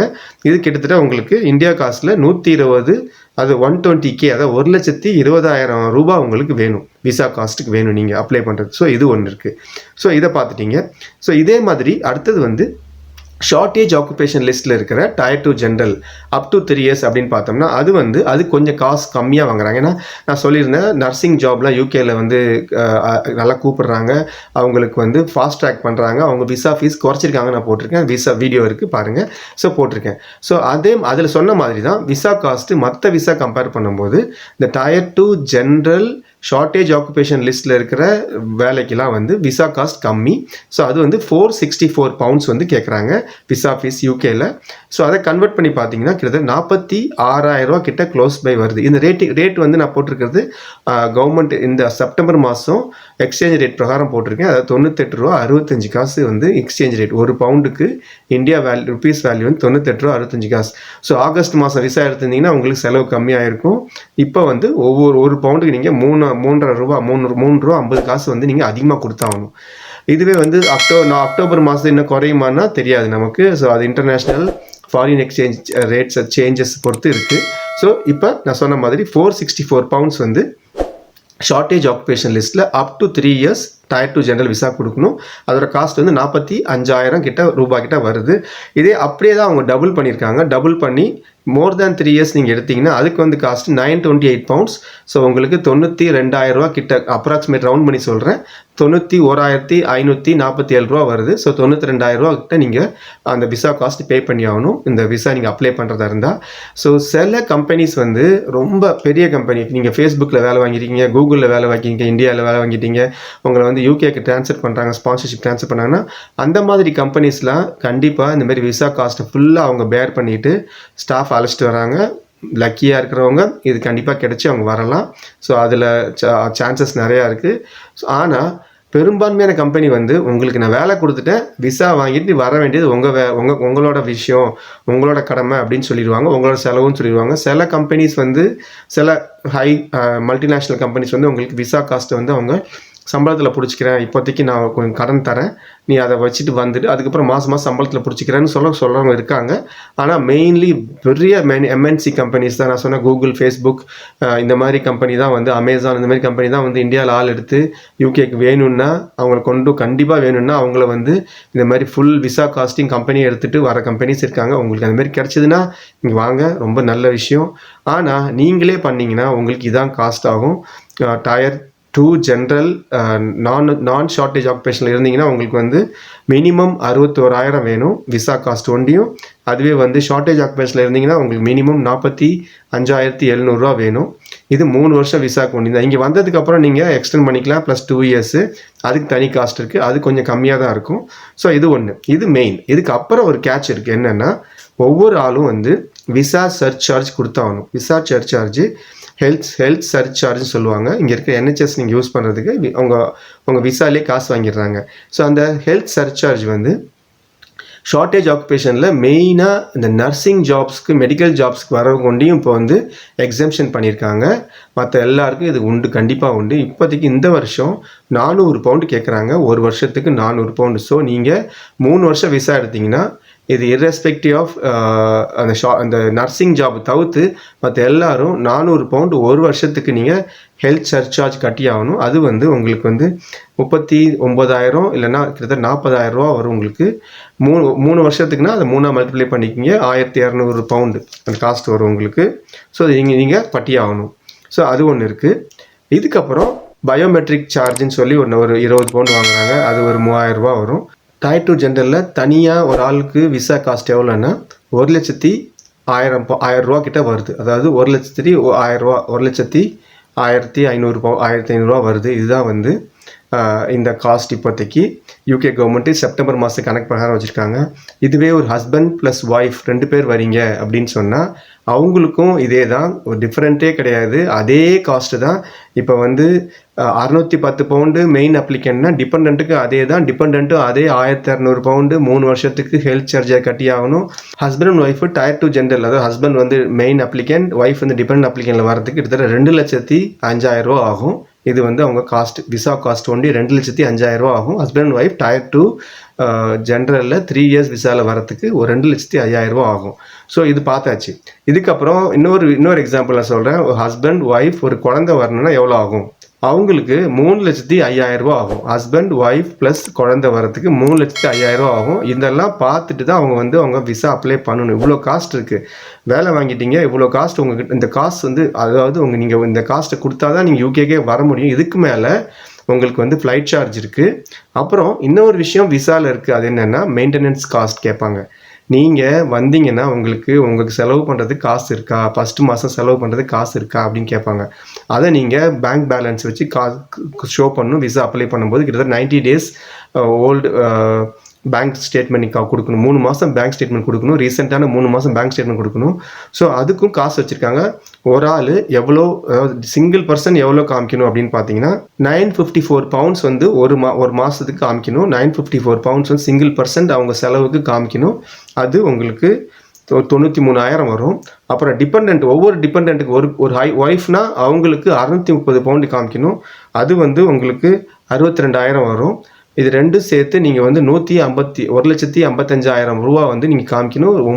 3 மாதம் உங்கள் அக்கௌண்ட்டில் இருந்த மாதிரி காமிக்கணும் பேங்க் ஸ்டேட்மெண்ட்டில். அப்போ தான் விசாவில் உங்களுக்கு ஒரு மெயின் க்ரைட்டீரியா அது ஒன்று இருக்குது. ஸோ இது வந்து உங்கள் பணம் தான், நீங்கள் எடுத்து காமிக்க தேவையில்லை, ஆனால் உங்கள் அக்கௌண்ட்டில் இருந்தாகணும். அது இல்லாமல் நான் சொன்ன மாதிரி 1,50,000 லட்ச ரூபா வந்து உங்களுக்கு விசா காஸ்ட் ஒண்டி ஆகுது ஹஸ்பண்ட் ப்ளஸ் ஒய்ஃப் வரத்துக்கு. ப்ளஸ் இந்த நீங்கள் திருப்பியும் இந்த மெயின்டெனன்ஸ் ஃபீஸ் காஸ்ட் அதுவும் 1,50,000 லட்ச ரூபா நீங்கள் காட்டி ஆகணும் உங்கள் அக்கௌண்ட்டில். இது ரெண்டும் சேர்ந்து தான் உங்களுக்கு மொத்தம். இதுக்கு மேலே என்ன வரும்? உங்களுக்கு ஃப்ளைட் சார்ஜ் வரும். இங்கே வந்தோடனே இனிஷியல் ஸ்டேக்கு உங்களுக்கு ஹோட்டலோ இல்லை எங்கேயாச்சும் ஒரு பிஎன்பி, அதாவது பிரெட் அண்ட் பிரேக்ஃபாஸ்ட்டோ இல்லை எங்கேயாச்சும் ஃப்ரெண்ட் வீட்லையோ இல்லை ஷேருக்கு தங்குறது கண்டிப்பாக ஒரு காஸ்ட் வேணும். ஸோ இதெல்லாம் பார்த்தீங்கன்னா எல்லாம் சேர்த்து கிட்டத்தட்ட ஒரு 4 லட்ச ரூபா குறைஞ்சபட்சம் நீங்கள் வந்து வச்சுருந்தா தான் வந்து உங்களுக்கு யூகேக்கு வர முடியும். வந்து நீங்கள் சம்பாரிச்சிங்கன்னா சூப்பர். அதுக்கப்புறம் நீங்கள் இங்கே இருக்க போகிறீங்க. அதுக்கப்புறம் எல்லாமே உங்களுக்கு வரவு தான். அதுக்கப்புறம் 3 வருஷம் வரைக்கும் நீங்கள் சம்பாதிக்கலாம். அதுக்கப்புறம் எக்ஸ்டெண்ட் பண்ணிவிட்டு இன்னும் 5 வருஷம் ஆகும். 6வது வருஷம் நீங்கள் ILR வாங்கிடலாம். ஸோ இந்த வீடியோ நம்ம பார்த்தது என்ன? Tier 2 ஜென்ரலுக்கு 3 வருஷம் வரைக்கும் எவ்வளோ விசா காஸ்ட்டு, அது 3+ இயர்ஸ்னால் என்ன விசா காஸ்ட்டு, ஷார்ட்டேஜ் ஆக்குபேஷன் ஜாப்ல இருந்தால் அவங்களுக்கு என்ன காஸ்ட்டு, அப்புறம் சர்சார்ஜ் 400 பவுண்டு ஒரு வருஷத்துக்கு ஒவ்வொரு டிபெண்ட்டுக்கும். இது வருஷம் இன்க்ரீஸ் பண்ணிகிட்டே போவாங்க. ஸோ நீங்கள் இப்போ அப்ளை பண்ணிட்டீங்கன்னா ஓகே. அதுக்கப்புறம் நீங்கள் 3 வருஷம் கழிச்சு உங்கள் விசா எக்ஸ்டெண்ட் பண்ணிட்டீங்கன்னு வச்சிங்க. அப்போ என்ன காஸ்ட் இருக்கோ அது கொடுத்தாகணும். அப்போ யூகேக்குள்ளே இருந்துட்டு நீங்கள் வந்து எக்ஸ்டெண்ட் பண்ணும்போது இந்த காஸ்ட்லாம் கொஞ்சம் கம்மியாக தான் இருக்கும். யூகேக்குள்ளே இருந்து அப்ளை பண்ணும்போது. யூகேக்கு வெளியில் இருக்கும்போது அந்த காஸ்ட்லாம் அப்ளை ஆகுது. அப்புறம் இந்த நான் சொன்ன மாதம் இந்த எக்ஸ்சேஞ்ச் ரேட்டை வந்து கவர்மெண்ட் ஃபிக்ஸ் பண்ணி அவங்க வெப்சைட்டில் போட்டிருக்காங்க. homeoffice.gov.uk நீங்கள் சர்ச் பண்ணி பார்க்கலாம் எக்ஸ்சேஞ்ச் ரேட்ஸ் அப்படின்னு சொல்லி. அந்த எக்ஸ்சேஞ்ச் ரேட் அந்த மாதம் ஃபுல்லாக அப்ளை ஆகும். ஸோ பவுண்ட் வேலை செப்டம்பர் மாதம் நான் சொன்னேன் 98 ரூபா 65 காசு போட்டிருக்காங்க. போன மாதம் 95 ரூபா 50 காசு இருந்துச்சு. ஸோ அப்போ அப்ளை பண்ணவங்க கொஞ்சம் கம்மியாக அப்ளை பண்ணியிருப்பாங்க. இது வந்து நீங்கள் வந்து எப்படி ஃபீல் பண்ணுவீங்கன்னா, இந்தியாவிலேருந்து யூகே வந்ததுக்கப்புறம் நீங்கள் சம்பாதிக்கும் போது ஐயோ பவுண்ட் வேலை வந்து 100 ரூபா போலியே 120 ரூபா போலியே நீங்கள் நினைப்பீங்க. இது என்னென்னா இந்தியாவோட எக்கனாமி கீழே போக இல்லை இந்தியாவோட பண மதிப்பு கீழே போக நம்ம அதிகமாக இந்தியா ருபீஸ் கொடுக்கணும். அப்போ வந்து நீங்கள் இங்கே இந்தியாவிலேருந்து யூகேலேருந்து இந்தியாவுக்கு பணம் அனுப்புனீங்கன்னா நிறையா உங்களுக்கு கிடைக்கும். அதாவது ஒரு பவுண்ட் அனுப்பிச்சிங்கன்னா 100 ரூபாயா அப்படின்னு சந்தோஷப்பட்ட காலம்லாம் இருக்குது. அது இப்போ நீங்கள் விசா அப்ளை பண்ணும்போது ஐயோ என்ன இவ்வளோ அதிகமாக இருக்குன்னு கஷ்டப்படுவீங்க. இல்லைன்னா கொஞ்சம் கஷ்டமாக இருக்கும். இதுவே 90 ரூபா ஆயிடுச்சுன்னா நீங்கள் உங்களுக்கு ஒரு 10,000 ரூபா 20,000 மிச்சமாகும் விசா அப்ளை பண்ணும்போது. ஆனால் அதே மாதிரி நீங்கள் யூகே வந்ததுக்கப்புறம் நீங்கள் இந்தியாவுக்கு பணம் அனுப்பும்போது 90 ரூபா ஆச்சுன்னா கொஞ்சம் வருத்தப்படுவீங்க. ஐயோ 90 ரூபா தானே அப்படின்னு சொல்லிட்டு. ஸோ அந்த டிஃப்ரென்ஸ் இருக்குது, ஃப்ளக்சுவேஷன் இருக்குது. அது நம்ம கையில் கிடையாது.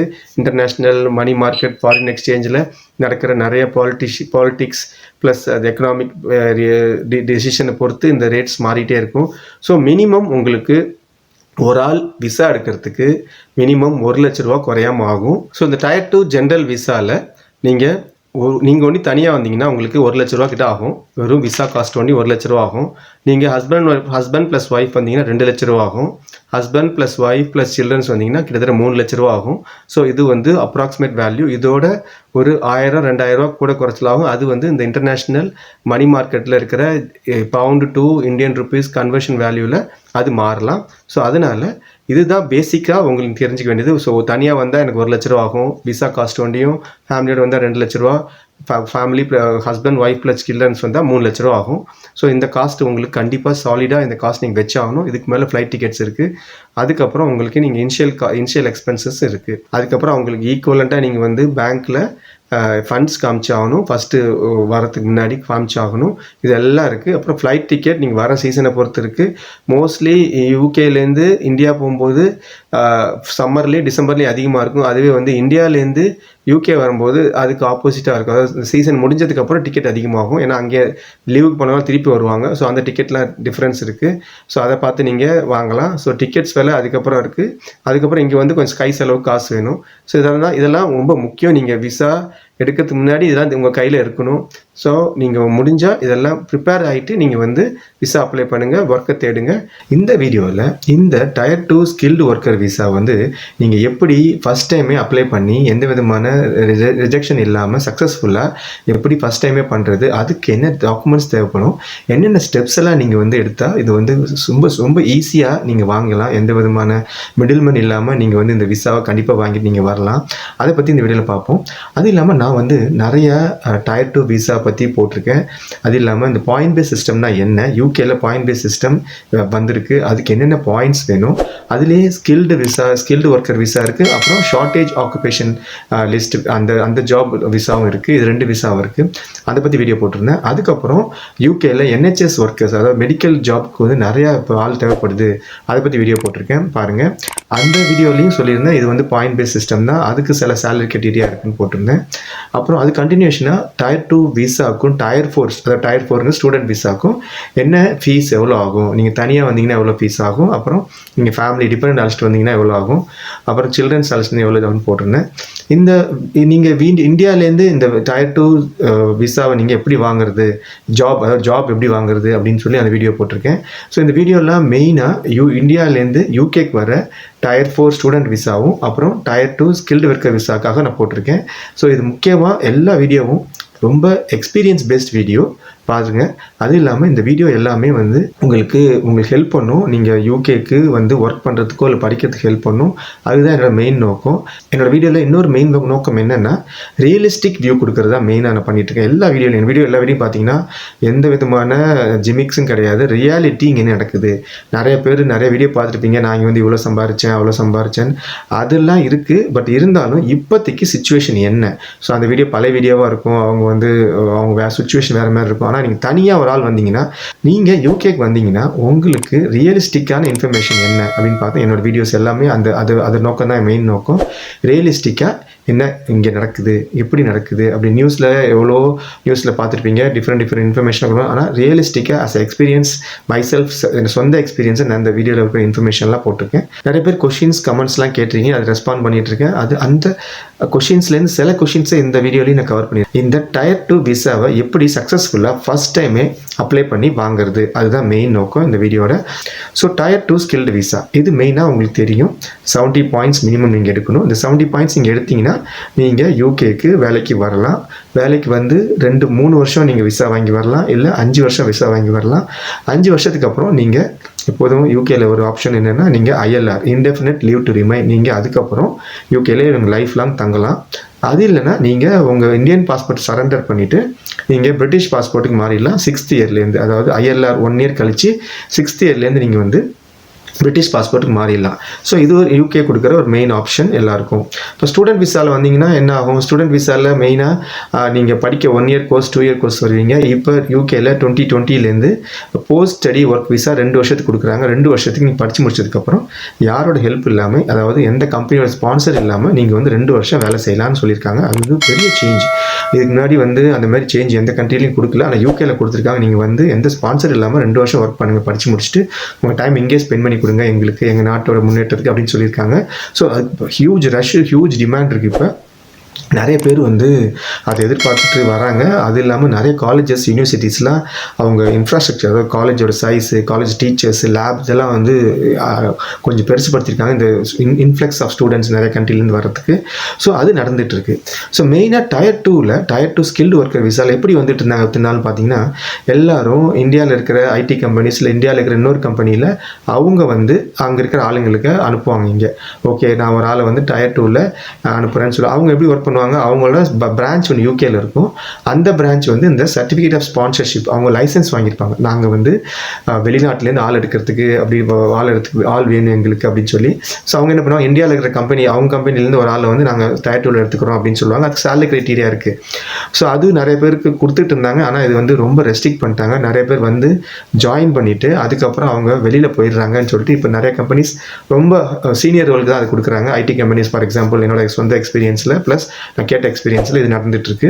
இப்போ நிறைய என்ன பண்ணுறாங்க, ரெஸ்ட்ரிக்ஷனே இல்லாத ஒரு விசா என்னென்னா ICT visa, intra company transfer. அப்படின்னா நீங்கள் வந்து அந்த கம்பெனிலேருந்து இங்கே வந்து வேலை செஞ்சுட்டு திருப்பி அங்கேயே போயிடணும். ஆனால் இப்போ டயர் 2 ஜென்ரலில் பெரிய சேஞ்ச், குட் நியூஸ் எல்லாருக்கும் என்னென்னா, நீங்கள் ஐசிடியில் இருந்தால் கூட நீங்கள் ஐசிடியில் யூகேக்கு வந்திருக்கீங்க, யூகேலே இன்னொரு ஸ்பான்சர் பார்த்துட்டிங்கன்னா நீங்கள் மாறிக்கலாம், ஸ்விட்ச் பண்ணிக்கலாம்னு சொல்கிறது ஒரு பெரிய சேஞ்சு.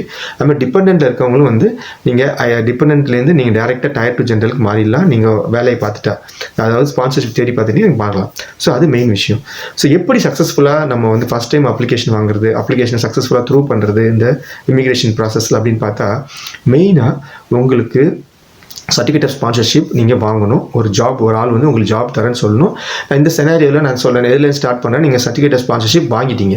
சர்டிஃபிகேட் ஸ்பான்சர்ஷிப் வாங்கும்போதே அவங்க சொல்லிடுவாங்க மெயினாக இந்த உங்களுக்கு கொடுத்துருக்க வேலை வந்து இந்த ஊரில் இந்த வேலை கொடுத்துருக்கோம், உங்கள் பேர் அந்த சர்டிஃபிகேட் ஸ்பான்சர்ஷிப்பில் இருக்கும், உங்கள் பாஸ்போர்ட் டீட்டெயில்ஸ் இருக்கும், அப்புறம் என்னையிலேருந்து நீங்கள் இந்த வேலை ஸ்டார்ட் பண்ணுறீங்க, என்னைக்கு அந்த வேலை முடியும், 3 இயர்ஸ்னால் 3 இயர்ஸ் வரைக்கும் ஒரு விசா கொடுப்பாங்க அந்த வேலை, அதுக்கப்புறம் எக்ஸ்டெண்ட் பண்ணிக்கலாம். ஸோ அந்த டீட்டெயில்ஸ்லாம் சர்டிஃபிகேட் ஸ்பான்சர்ஷிப்பில் கொடுப்பாங்க. இது வந்து எலக்ட்ரானிக் டாக்குமெண்ட். இந்த டாக்குமெண்ட்டை நீங்கள் வந்து கண்டிப்பாக ஒரு காப்பி வாங்கிக்கிங்க, அவங்ககிட்ட ஒரு காப்பி வாங்கிக்கிங்க. அது இல்லாமல் அவங்க ரெஃபரன்ஸ் நம்பர் கொடுப்பாங்க, அதுதான் மெயின் முக்கியம். காப்பியோட இந்த ரெஃபரன்ஸ் நம்பர் கொடுப்பாங்க. அந்த ரெஃபரன்ஸ் நம்பரை நீங்கள் இந்த அப்ளிகேஷன் ஆன்லைன் அப்ளிகேஷன் ஃபில் பண்ணும்போது அந்த ரெஃபரன்ஸ் நம்பர் கொடுக்கணும். அந்த ரெஃபரன்ஸ் நம்பரை வந்து கவர்மெண்ட் அந்த ஹோம் ஆஃபீஸ் இல்லைன்னா அந்த இமிக்ரேஷன் அஃபிஷியல்ஸ் அவங்க டீட்டெயில்ஸ்லாம் எடுத்துப்பாங்க. இருந்தாலும் நீங்கள் வந்து அந்த கம்பெனிக்கிட்ட ஒரு காப்பி கேளுங்க, அது மெயின் விஷயம். காப்பி கேட்டு வாங்கி வச்சிங்க. ஸோ அது மெயின் விஷயம். அதுக்கப்புறம் இந்த பாயிண்ட் பேசிஸில் நீங்கள் ஆல்ரெடி நீங்கள் ஜாப் தேடுறதுனாலே உங்களுக்கு பாயிண்ட் பேஸ் இருந்தால் தான் நீங்கள் தேட முடியும். 70 பாயிண்ட்ஸ் நீங்கள் மினிமம் வாங்கணும். சர்டிஃபிகேட் ஸ்பான்சர்ஷிப்க்கு ஒரு பாயிண்ட் கொடுப்பாங்க, அதுக்கப்புறம் உங்களுக்கு குவாலிஃபிகேஷனுக்கு ஒரு பாயிண்ட்ஸ் கொடுப்பாங்க, இங்கிலீஷ்க்கு ஒரு பாயிண்ட் கொடுப்பாங்க, அப்புறம் உங்களுக்கு சேலரிக்கு ஒரு பாயிண்ட் கொடுப்பாங்க. இதெல்லாம் நீங்கள் வாங்கிட்டீங்க. இதெல்லாம் வாங்கிட்டா 70 வந்துடுச்சு. அதுக்கப்புறம் தான் நான் சொல்ல வரேன், நீங்கள் எப்படி சக்ஸஸ்ஃபுல்லாக எந்த விதமான தப்பு இல்லாமல் நீங்கள் கரெக்டாக அப்ளிகேஷன் ஃபில்அப் பண்ணுறது. இது வந்து ஆன்லைனில் தான் முக்கால்வாசி பண்ண போகிறீங்க. இந்த டயர் 2 அப்ளிகேஷன் ப்ராசஸ் நீங்கள் ஆன்லைனில் தான் பண்ண போகிறீங்க. அதில் அவுட் சைட் யூகே நீங்கள் செலக்ட் பண்ணி, கண்ட்ரி செலக்ட் பண்ணி, எந்த கண்ட்ரியில் அப்ளை பண்ணி செலக்ட் பண்ணி நீங்கள் ஆரம்பிக்க வேண்டியதான் அந்த விசா ப்ராசஸ். அதில் நீங்கள் கொடுக்க வேண்டியது எல்லாமே ஒரிஜினல் டாக்குமெண்ட்ஸ் கொடுங்க. உங்கள் டிகிரி சர்டிஃபிகேட், மார்க் ஷீட்ஸு எல்லாமே ஒரிஜினல் சர்டிஃபிகேட் கொடுங்க. ஏன்னா ஒரிஜினல் தான் வந்து அவங்க பார்க்க போகிறது. இந்த ஒரிஜினல்லையே இன்னொரு முக்கியமான விஷயம் நீங்கள் பார்க்கணும் என்னென்னா, இந்த ஒரிஜினல் டாக்குமெண்ட்ஸில் ஏதாச்சும் இங்கிலீஷ் இல்லாமல் லோக்கல் லாங்குவேஜில் இருந்துச்சுன்னா அதை டிரான்ஸ்லேட் பண்ணி வாங்கி வச்சுக்கோங்க. இது கேட்பாங்க, இது முக்கியமான விஷயம்.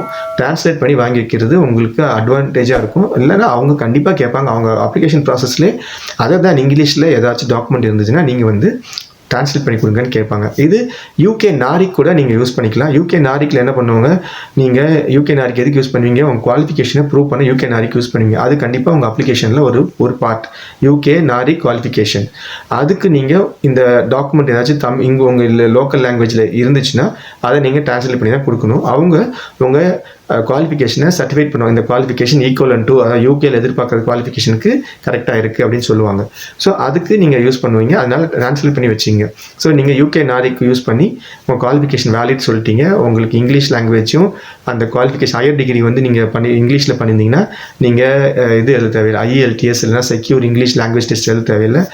உங்கள் டிகிரி ஏதாச்சும் இங்கிலீஷில் இல்லை அப்படின்னும் போது தான் நீங்கள் வந்து IELTSஓ இல்லைனா செக்யூர் இங்கிலீஷ் லாங்குவேஜ் டெஸ்ட் இதெல்லாம் எழுதி நீங்கள் இந்த இங்கிலீஷ் ப்ரொஃபிஷியன்ஸை நீங்கள் ப்ரூவ் பண்ணணும். ஸோ இது நீங்கள் பார்க்கணும். ஸோ இந்த டாக்குமெண்டேஷன்லாம் ரெடியாக இருக்குது, எல்லாமே ஒரிஜினல் டாக்குமெண்டேஷன் மட்டும் ரெடியாக இருக்குது. நீங்கள் ஆன்லைனில் இந்த டாக்குமெண்ட்ஸ் சப்மிட் பண்ண வேண்டியதான். உங்கள் வேலிட் பாஸ்போர்ட் அது முக்கியமான விஷயம். அதுக்கப்புறம் உங்கள் அதர் டாக்குமெண்ட்ஸ்னால் நான் சொன்னேன் அந்த டிகிரி சர்டிஃபிகேட், மார்க் ஷீட்ஸு, இப்போ சர்டிஃபிகேட் ஆஃப் ஸ்பான்சர்ஷிப் காப்பி இருந்ததுன்னா இல்லை ரெஃபரன்ஸ் நம்பர் போதும். இதெல்லாம் வாங்கிட்டீங்க, இதெல்லாம் வச்சுக்கிங்க. அதுக்கப்புறம் ஆன்லைனில் நீங்கள் ஃபில்அப் பண்ண வேண்டியதான். ஆன்லைனில் ஃபில்அப் பண்ணிவிட்டு உங்களுக்கு நீங்கள் லோக்கல் எம்பசியில் நீங்கள் இல்லை விசா அப்ளிகேஷன் சென்டரில் நீங்கள் அப்பாயின்மெண்ட் புக் பண்ணணும். இந்த அப்பாயின்மெண்ட் புக் பண்ணுற ப்ராசஸ் ஒவ்வொரு நாட்டுக்கு ஏற்ற மாதிரி மாறும். ஆனால் அப்பாயின்மெண்ட் கண்டிப்பாக தேவை. நீங்கள் போனீங்கன்னா உங்கள் ஃபிங்கர் பிரிண்ட்ஸ் எடுத்து பயோமெட்ரிக் கார்டு கொடுக்கறதுக்கு உங்கள் ஃபிங்கர் பிரிண்ட்ஸ் எடுத்துப்பாங்க. அது முக்கியம். இது கண்ட்ரி மாறுது. ஸோ இந்தியாவில் இப்போ என்ன ரூலோ அதுக்கேற்ற மாதிரி பண்ணுவாங்க. அப்புறம் மெயின் நீங்கள் ஃபீஸ்னால் அப்ளிகேஷன் ஃபீஸ் ஒன்று இருக்குது, அப்புறம் உங்களுக்கு அந்த மெயின்டெனன்ஸ் ஆஃப் ஃபண்ட் ஃபீஸ் இருக்குது, அப்புறம் ஹெல்த் சர்சார்ஜ் ஃபீஸ் இருக்குது. ஸோ இது எல்லாமே நீங்கள் பவுண்டில் தான் போட்டிருப்பாங்க. பவுண்டில் வந்து இந்த அப்ளிகேஷன் நீங்கள் வந்து அவுட் சைட் யூகேனா ஒரு ஃபீஸ் போட்டிருப்பாங்க. இமிக்ரேஷன் ஹெல்த் சார்ஜ் வந்து 624 pounds per year per person. So இது முக்கியமான விஷயம். இது வந்து கண்டிப்பாக நீங்கள் பே பண்ணி தான் ஆகணும். ஆனால் இதிலே மெடிக்கல் ஜாப்க்கு வரவங்க, NHS ஜாப்க்கு வரவங்கலாம் இதுக்கு அவங்களுக்கு எக்ஸம்ஷன் கொடுத்துருக்காங்க. ஸோ அது தனி. ஆனால் நீங்கள் 624 pounds per year per application. நீங்கள் ஒரு அப்ளிகேஷனாக உங்களுக்கு 624 pound. அது இல்லாமல் உங்களோட ஒய்ஃபு இல்லைனா அவங்க பசங்க இருந்தால் அவங்களுக்கு இதே கணக்கு தான் வரும். ஸோ அது மெயினாக பார்த்துங்க. அப்புறம் மெயின்டெனன்ஸ் ஆஃப் ஃபண்ட்ஸ். இந்த மெயின்டெனன்ஸ் ஆஃப் ஃபண்ட்ஸ் பார்த்தீங்கன்னா உங்களுக்கு ஒரு ஆளுக்கு மெயின் அப்ளிகேஷனுக்கு 1270 pound நீங்கள் காமிக்கணும். 1270 pounds. பவுண்ட்ஸில் சொல்கிறேன். எப்படி பவுண்ட்ஸ்லேருந்து எடுத்துப்பாங்கன்னு பார்த்தீங்கன்னா நீங்கள் கன்வர்ஷன் ரேட்ஸ் பார்த்துக்கணும். இன்றைக்கி வந்து 98 ரூபா ஒரு பவுண்டுனா நீங்கள் அப்ளிகேஷன் பண்ணும்போது அது வந்து 97 ஆச்சுன்னா நீங்கள் வந்து நிறைய காமிக்கணும். அதுவே 98 ஆகிடுச்சு 99 ஆகிடுச்சுன்னா நீங்கள் வந்து கம்மியாக இருக்கணும். அதனால நீங்கள் கொஞ்சம் அதிகமாகவே இந்த உங்கள் பேங்க்கில் இருக்கிற மாதிரி பார்த்துங்க. அது கொஞ்சம் அட்வான்டேஜ் உங்களுக்கு.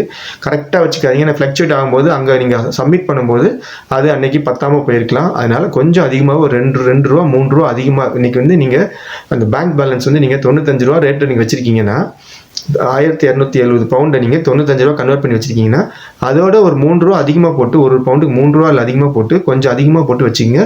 அப்புறம் அன்றைக்கி நீங்கள் அப்ளிகேஷன் காசு காமிக்கிற அன்றைக்கி என்ன எக்ஸ்சேஞ்ச் ரேட் அப்படின்னு பார்த்து அதையும் வச்சுங்க. அப்போ தான் உங்களுக்கு யூஸ்ஃபுல்லாக இருக்கும். கம்மியாக இருக்கிறத கூட அதிகமாக இருந்தால் பிரச்சனையே இல்லை. ஸோ அதை பார்த்துக்குங்க. ஸோ உங்களுக்கு 1750 pound 1270 pound நீங்கள் மெயின்டெனன்ஸ் ஃபண்ட் காமிக்கணும் ஒரு ஆளுக்கு. இது எப்படி நீங்கள் பேங்க்கில் பணத்தை போட்டு 28 days அவங்க பணம் உங்கள் அக்கௌண்ட்டில் இருக்கிற மாதிரி காமிக்கணும். அந்த பேங்க் ஸ்டேட்மெண்ட் எடுத்து 30 நாளுக்குள்ளே எடுத்த பேங்க் ஸ்டேட்மெண்ட்டாக இருக்கணும். இதெல்லாம் முக்கியமான விஷயம். உங்களுக்கு பணம் இருக்குது பேங்க்கில், ஆனால் நீங்கள் அந்த பணம் வந்து ஒரு லாஸ்ட் 28 days ஒரு 28 days பீரியட் உங்கள் அக்கௌண்ட்டில் இருக்கணும். அது இல்லாமல் அந்த நீங்கள் ஸ்டேட்மெண்ட் எடுக்கிற டேட் வந்து ஸ்டேட்மெண்ட் எடுத்தது வந்து லாஸ்ட் 30 daysக்குள்ளே ஸ்டேட்மெண்ட் எடுத்தது முக்கியமான விஷயம். இதை பார்த்துக்குங்க. அப்புறம் அப்ளிகேஷன் ஃபீஸு மெயினாக உங்களுக்கு ஃபீஸ் வந்து நார்மல் ஸ்கில்டு ஒர்க் விசாக்கு ஒரு ஃபீஸ் இருக்குது. ஷார்ட்டேஜ் ஆக்குபேஷன் லிஸ்ட்டில் இருந்தால் அவங்களுக்கு ஒரு ஃபீஸ் சொல்லியிருக்காங்க. அவங்களுக்கு கொஞ்சம் ஃபீஸ் கம்மி பண்ணியிருக்காங்க. ஏன்னா அவங்களுக்கு சேலரியும் கம்மி. ஷார்ட்டேஜ் ஆக்குபேஷன் லிஸ்ட்டில் இருக்கிறவங்களுக்கு சேலரியும் கம்மி, அவங்களுக்கு விசா அப்ளிகேஷன் ஃபீஸு கம்மி. நார்மலாக பண்ணால் ஒரு ஆளுக்கு ஃபீஸ் வந்து 610 pound. ஒரு ஆள் 3 வருஷம் லெஸ் தேன் 3 years விசா வந்து 610 pound. அதுவே நீங்கள் வந்து மோர் தேன் 3 yearsனால் அப்படியே டபுள் பண்ணிக்கிங்க. அதுதான் வந்து ஃபீஸு, விசா ஃபீஸு. அதேமாதிரி ஷார்ட்டேஜ் ஆக்குபேஷன் லிஸ்ட்டில் இருக்கவங்களுக்கு ஃபீஸ் வந்து 464 pounds. லெஸ் தேன் 3 years விசானா அதுவே டபுள் பண்ணிக்கிங்க. உங்களுக்கு வந்து மோர் தேன் 3 years விசானா அது ஒன்று போட்டிருக்காங்க. அப்புறம் உங்களுக்கு நான் சொன்ன surcharge 624 pounds per year per person. நீங்கள் 3 வருஷம் விசா வாங்கினீங்கன்னா இது 3 கன்வெர்ட் பண்ணிக்கிங்க. 624 into 3 கன்வெர்ட் பண்ணி அதுதான் வந்து இமிக்ரேஷன் ஹெல்த் சார்ஜிங் பண்ணணும். இது கண்டிப்பாக கட்டி தான் ஆகணும். நீங்கள் அன்லெஸ் நீங்கள் வந்து இந்த UK NHS ஜாப்ஸுக்கு போகாமல் இருந்தால் மற்றவங்களாம் கட்டி தான் ஆகணும். இதை அவாய்ட் பண்ண முடியாது. இந்த மெயின்டெனன்ஸ் ஆஃப் ஃபண்ட் சொன்னேன் 1270 pound நீங்கள் கட்டணும். உங்களுக்கு அதுவே உங்கள் ஒய்ஃப் வந்தாங்கன்னா பார்ட்னர் வந்தாங்கன்னா என்னென்னு கேட்டிங்கன்னா பார்ட்னருக்கு 285 pound நீங்கள் காமிக்கணும். உங்கள் அக்கௌண்ட்லேயே காமிக்கணும். குழந்தைங்க ஒரு குழந்தை அழைச்சிட்டு வந்தீங்கன்னா அந்த குழந்தைக்கு 315 pound காமிக்கணும். ஒரு குழந்தைங்க கூட அழைச்சிட்டு வந்தீங்கன்னா உங்கள் அப்ளிகேஷன்லேயே போட்டு கூட அழைச்சிட்டு வந்தீங்கன்னா அப்புறம் இன்னொரு குழந்தை உங்கள் 2 குழந்தை இருக்குன்னா ஃபஸ்ட்டு குழந்தைக்கு தான் நீங்கள் வந்து 315, ரெண்டாவது குழந்தைக்கு நீங்கள் 200 pound காமிக்கணும். ஸோ இந்த அமௌண்ட் வந்து கிட்டத்தட்ட உங்களுக்கு வந்து ஒரு 2000 pound மேலே வந்துடும். அதை நீங்கள் உங்கள் அக்கௌண்ட்டில் போட்டு 28 days நீங்கள் காமிக்கணும். இதுதான் மெயின்டெனன்ஸ் ஆஃப் ஃபண்டு. இதை பார்த்துக்குங்க. ஃப்ளக்சுவேஷன் சொன்ன அந்த ஃபாரின் எக்ஸ்சேஞ்ச் ஃப்ளக்சுவேஷனை அதையும் நீங்கள் அந்த கொஞ்சம் அதிகமாகவே வச்சிங்க. அது ரொம்ப யூஸ்ஃபுல்லாக இருக்கும். அப்புறம் உங்கள் பார்ட்னர் அதாவது ஒய்ஃபுன்னு சொல்கிறோம் இல்லை லீகலாக உங்களுக்கு கல்யாணம் ஆனவங்க தான் வந்து உங்க கூட டிஃபரெண்ட்டாக வர முடியும். நிறைய பேர் கொஷின்ஸ் கேட்டிருந்தாங்க, என்னோட லவ்வரை வந்து நான் வந்து பார்ட்னராக அழைச்சிட்டு வர முடியுமா, எங்கள் அப்பா அம்மா வந்து பார்ட்னராக அழைச்சிட்டு வர முடியுமா, என் அண்ணன் தங்கச்சி வந்து பார்ட்னராக அழைச்சிட்டு வருமா. மெயினாக நீங்கள் தெரிஞ்சுக்க வேண்டிய விஷயம்னா, டிபெண்ட் யாருன்னா ஒரு ஹஸ்பண்டுனா ஒய்ஃப்னா ஹஸ்பண்டு, அவங்க தான் டிபெண்ட். அப்புறம் அவங்களுக்கு பிறந்த குழந்தைங்க வந்து டிபெண்டன்ட் சொல்லுவாங்க. அந்த குழந்தைங்க கூட 16 வயசுக்கு மேலே யாராச்சும் உங்களுக்கு பசங்க இருந்தாங்கன்னா அவங்க வந்து உங்கள் கூட வரணும், டிபெண்ட்டாக வரணும். நீங்கள் வந்து அவங்க ஃபைனான்ஷியலாக அவங்க நம்பி தான் இருக்காங்க, நீ ப்ரூவ் பண்ணணும். அவங்க ஸ்டில் எஜுகேஷனில் தான் இருக்காங்க, நம்பி நீங்கள் ப்ரூவ் பண்ணணும். இதெல்லாம் ப்ரூவ் பண்ணால் 16 வயசுக்கு மேலே இருக்கிற நாட்டை அழைச்சிட்டு வரலாம். உங்கள் அப்பா அம்மாவை வந்து நீங்கள் விசாவில் டிபெண்ட்டாக அழைச்சிட்டு வர முடியாது. சில விசா இருக்குது, ஃபேமிலி விசாவில் இருக்குது, அதில் நீங்கள் அழைச்சிட்டு வரலாம். ஆனால் நீங்கள் டிபெண்ட்டில் நீங்கள் அவங்க அப்பா அம்மாவை அழைச்சிட்டு வர முடியாது.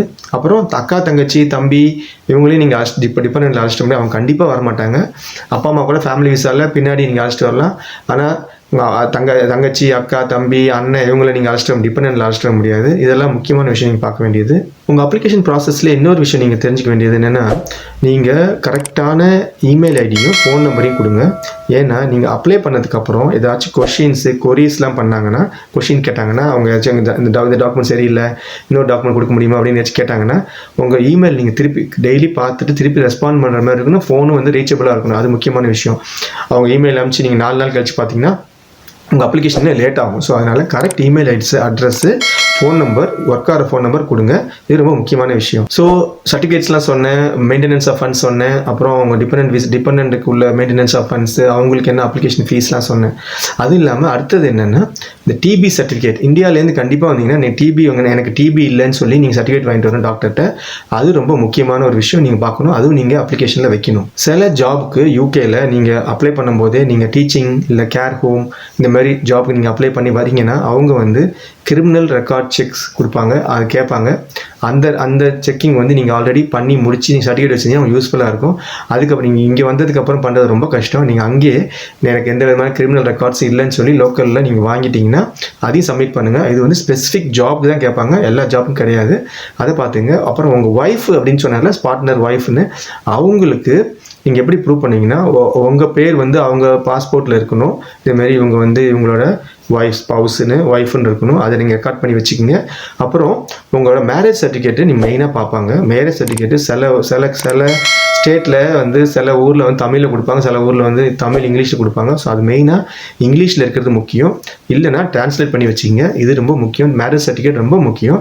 அப்புறம் குழந்தைங்களோட பர்த் சர்டிஃபிகேட் வச்சிங்க. அதுதான் பர்த் சர்டிஃபிகேட் ப்ளஸ் குழந்தைங்க பாஸ்போர்ட் தான் நீங்கள் அவங்க ஃபேமிலி ரிலேஷன்ஷிப்பை வந்து கொடுக்கறதுக்கு அது ரொம்ப முக்கியமான ஒரு டாக்குமெண்ட்டு. அதையும் வச்சுக்கிங்க. பர்த் சர்டிஃபிகேட்லாம் வாங்கி வச்சிங்க. ஒரிஜினல் பர்த் சர்டிஃபிகேட் வாங்கி வச்சிங்க குழந்தைங்களுக்கெல்லாம். அதுவும் இங்கிலீஷில் வாங்குறது பெஸ்ட்டு. மற்ற லாங்குவேஜில் இருந்தால் நீங்கள் டிரான்ஸ்லேட் பண்ணி வச்சிங்க. ஆன்லைனில் நீங்கள் விசா அப்ளை பண்ணும்போது உங்களுக்கு கேட்பாங்க, இந்த பர்டிகுலர் ஸ்பான்சர்ஷிப்பில் வந்து உங்கள் சொன்னேன் அவங்க பேர்லாம் போட்டிருப்பாங்க, உங்கள் பாஸ்போர்ட் டீட்டெயில்ஸ் போட்டிருப்பாங்க, எப்போ நீங்கள் ஒர்க் ஸ்டார்ட் பண்ண போகிறீங்க, எப்போ ஒர்க் எண்ட் பண்ணுவீங்க, 3 வருஷம் போட்டிருப்பாங்க. அது இல்லாமல் அந்த லொக்கேஷன் எந்த ஆஃபீஸில் நீங்கள் ஒர்க் பண்ண போகிறீங்க அந்த ஆஃபீஸ் அட்ரஸ் கேட்பாங்க, என்ன ஜாப் டைட்டில் உங்களுக்கு அது கேட்பாங்க, எவ்வளோ சேலரி ஆனுவல் சேலரி உங்களுக்கு இதெல்லாம் கேட்பாங்க. இதெல்லாம் ஃபில்அப் பண்ணணும். நீங்கள் போய் நான் சொன்னேன் பாயிண்ட் பேசிஸ் இதில் ஒரு சேலரி 30,000 அமௌண்ட்டுக்கு மேலே வாங்கணும். அப்போ தான் உங்களுக்கு பாயிண்ட்ஸ். நீங்கள் வந்து அந்த அப்ளிகேஷன் 29,000 போட்டிங்கன்னா அவங்க அப்ளிகேஷன் ரிஜெக்ட் பண்ணிடுவாங்க. ஸோ அதை பார்த்துங்க. அட்ரஸ் கிளியராக இருக்கணும். அட்ரஸ் வந்து செக் பண்ணி பார்ப்பாங்க டேட்டா பேஸில் இந்த ஆஃபீஸ் இந்த கம்பெனியில் இருக்கான்னு. அவங்களோட லைசன்ஸ் டீட்டெயில்ஸ், ஸ்பான்சர் கொடுக்கறதுக்கு லைசன்ஸ் டீட்டெயில்ஸ், அவங்க லைசன்ஸ் ரெஃபரன்ஸ் நம்பர் இதெல்லாம் சர்டிஃபிகேட் ஸ்பான்சர்ஷிப்பில் இருக்கும். அதை நீங்கள் ரெஃபரன்ஸ் நம்பர் வாங்கினாலே எல்லாம் எடுத்துடலாம். பட் நீங்கள் காப்பி வாங்கி அந்த காப்பியில் இதெல்லாம் இருந்தால் அது வந்து அப்ளிகேஷன் ஃபில்அப் பண்ணும்போது யூஸ் பண்ணுங்கள். இது ரொம்ப யூஸ்ஃபுல்லாக இருக்கும். நீங்கள் அப்ளிகேஷனை வந்து திருப்பி அவங்க கொஷின் ரைஸ் பண்ணாமல், கொரி ரைஸ் பண்ணாமல், கிளாரிஃபிகேஷன் ரைஸ் பண்ணாமல் இருக்கிறதுக்கு இது ஹெல்ப்ஃபுல்லாக இருக்கும். ஸோ நான் சொன்னது எல்லாமே உங்களுக்கு இந்த Tier 2 ஸ்கில்டு ஒர்க்கர் விசா இந்தியாவிலேருந்து அப்ளை பண்ணும்போது எந்தெந்த பாயிண்ட்ஸ் நீங்கள் மெயினாக பார்க்கணுன்னு சொல்லியிருக்கேன். ரீகேப் கொடுக்குறேன். மெயினாக எல்லா டாக்குமெண்டேஷனும் ஒரிஜினல் காப்பி வச்சிங்க. ப்ளஸ் நீங்கள் தமிழில் இல்லை வேறு இங்கிலீஷ் இல்லாத வேறு ஏதாச்சும் லாங்குவேஜில் டாக்குமெண்ட்ஸ் வச்சுருந்தா அதை ட்ரான்ஸ்லேட் பண்ணி வச்சிங்க. மேரேஜ் சர்டிஃபிகேட்டாக இருந்தாலும் சரி, பர்த் சர்டிஃபிகேட்டாக இருந்தாலும் சரி. அப்புறம் UK நாரிக் டாக்குமெண்ட் வச்சிங்க. மெயின்டெனன்ஸ் ஆஃப் ஃபண்ட்ஸு 28 டேஸு உங்கள் அப்ளிகேஷனுக்கு ஏற்ற மாதிரி எத்தனை பேர் அப்ளை பண்ணீங்களோ அதுக்கேற்ற மாதிரி எல்லா அமௌண்ட் மெயின்டைன் பண்ணுங்கள். ஃபாரின் எக்ஸ்சேஞ்ச் ஃப்ளக்சுவேஷனுக்கு ஏற்ற மாதிரி கொஞ்சம் பணம் அதிகமாக வச்சிங்க. அது ரொம்ப யூஸ்ஃபுல்லாக இருக்கும். அது முக்கியமான விஷயம். அப்புறம் உங்கள் employer details, annual salary, job location இதெல்லாம் வச்சு நோட் பண்ணி வச்சிங்க. இதெல்லாம் தெரிஞ்சுட்டு நீங்கள் அப்ளிகேஷன் அப்ளை பண்ணும்போது யூஸ்ஃபுல்லாக இருக்கும். ப்ளஸ் இதெல்லாம் கரெக்டாக இருந்துச்சுன்னா அப்ளிகேஷன் எந்த பிரச்சனையும் இல்லாமல் வித்தின் 3 வீக்ஸ் உங்களுக்கு வீட்டுக்கு வந்துடும். அப்புறம் பயோமெட்ரிக் கார்டு நீங்கள் சம்டைம்ஸ் யூகேல வந்து கலெக்ட் பண்ணுங்கன்னு சொல்லுவாங்க. அது முக்கியம். இங்கே வந்து நீங்கள் கலெக்ட் பண்ணிக்கலாம். அங்கே நீங்கள் ஃபிங்கர் பிரிண்ட்ஸ் கொடுத்துருப்பீங்க. ஆனால் யூகேல வந்து லோக்கல் போஸ்ட் ஆச்சு நீங்கள் கலெக்ட் பண்ணி சொல்லுவாங்க. ஸோ இதுதான் உங்களுக்கு Tier 2 skilled worker visa application process எப்படி ஸ்ட்ரெயிட் ஃபார்வர்டாக ஈஸியாக பண்ணால் ஃபஸ்ட் டைம் சக்ஸஸ்ஃபுல்லாக ஆகிறதுக்கான பாயிண்ட்ஸு.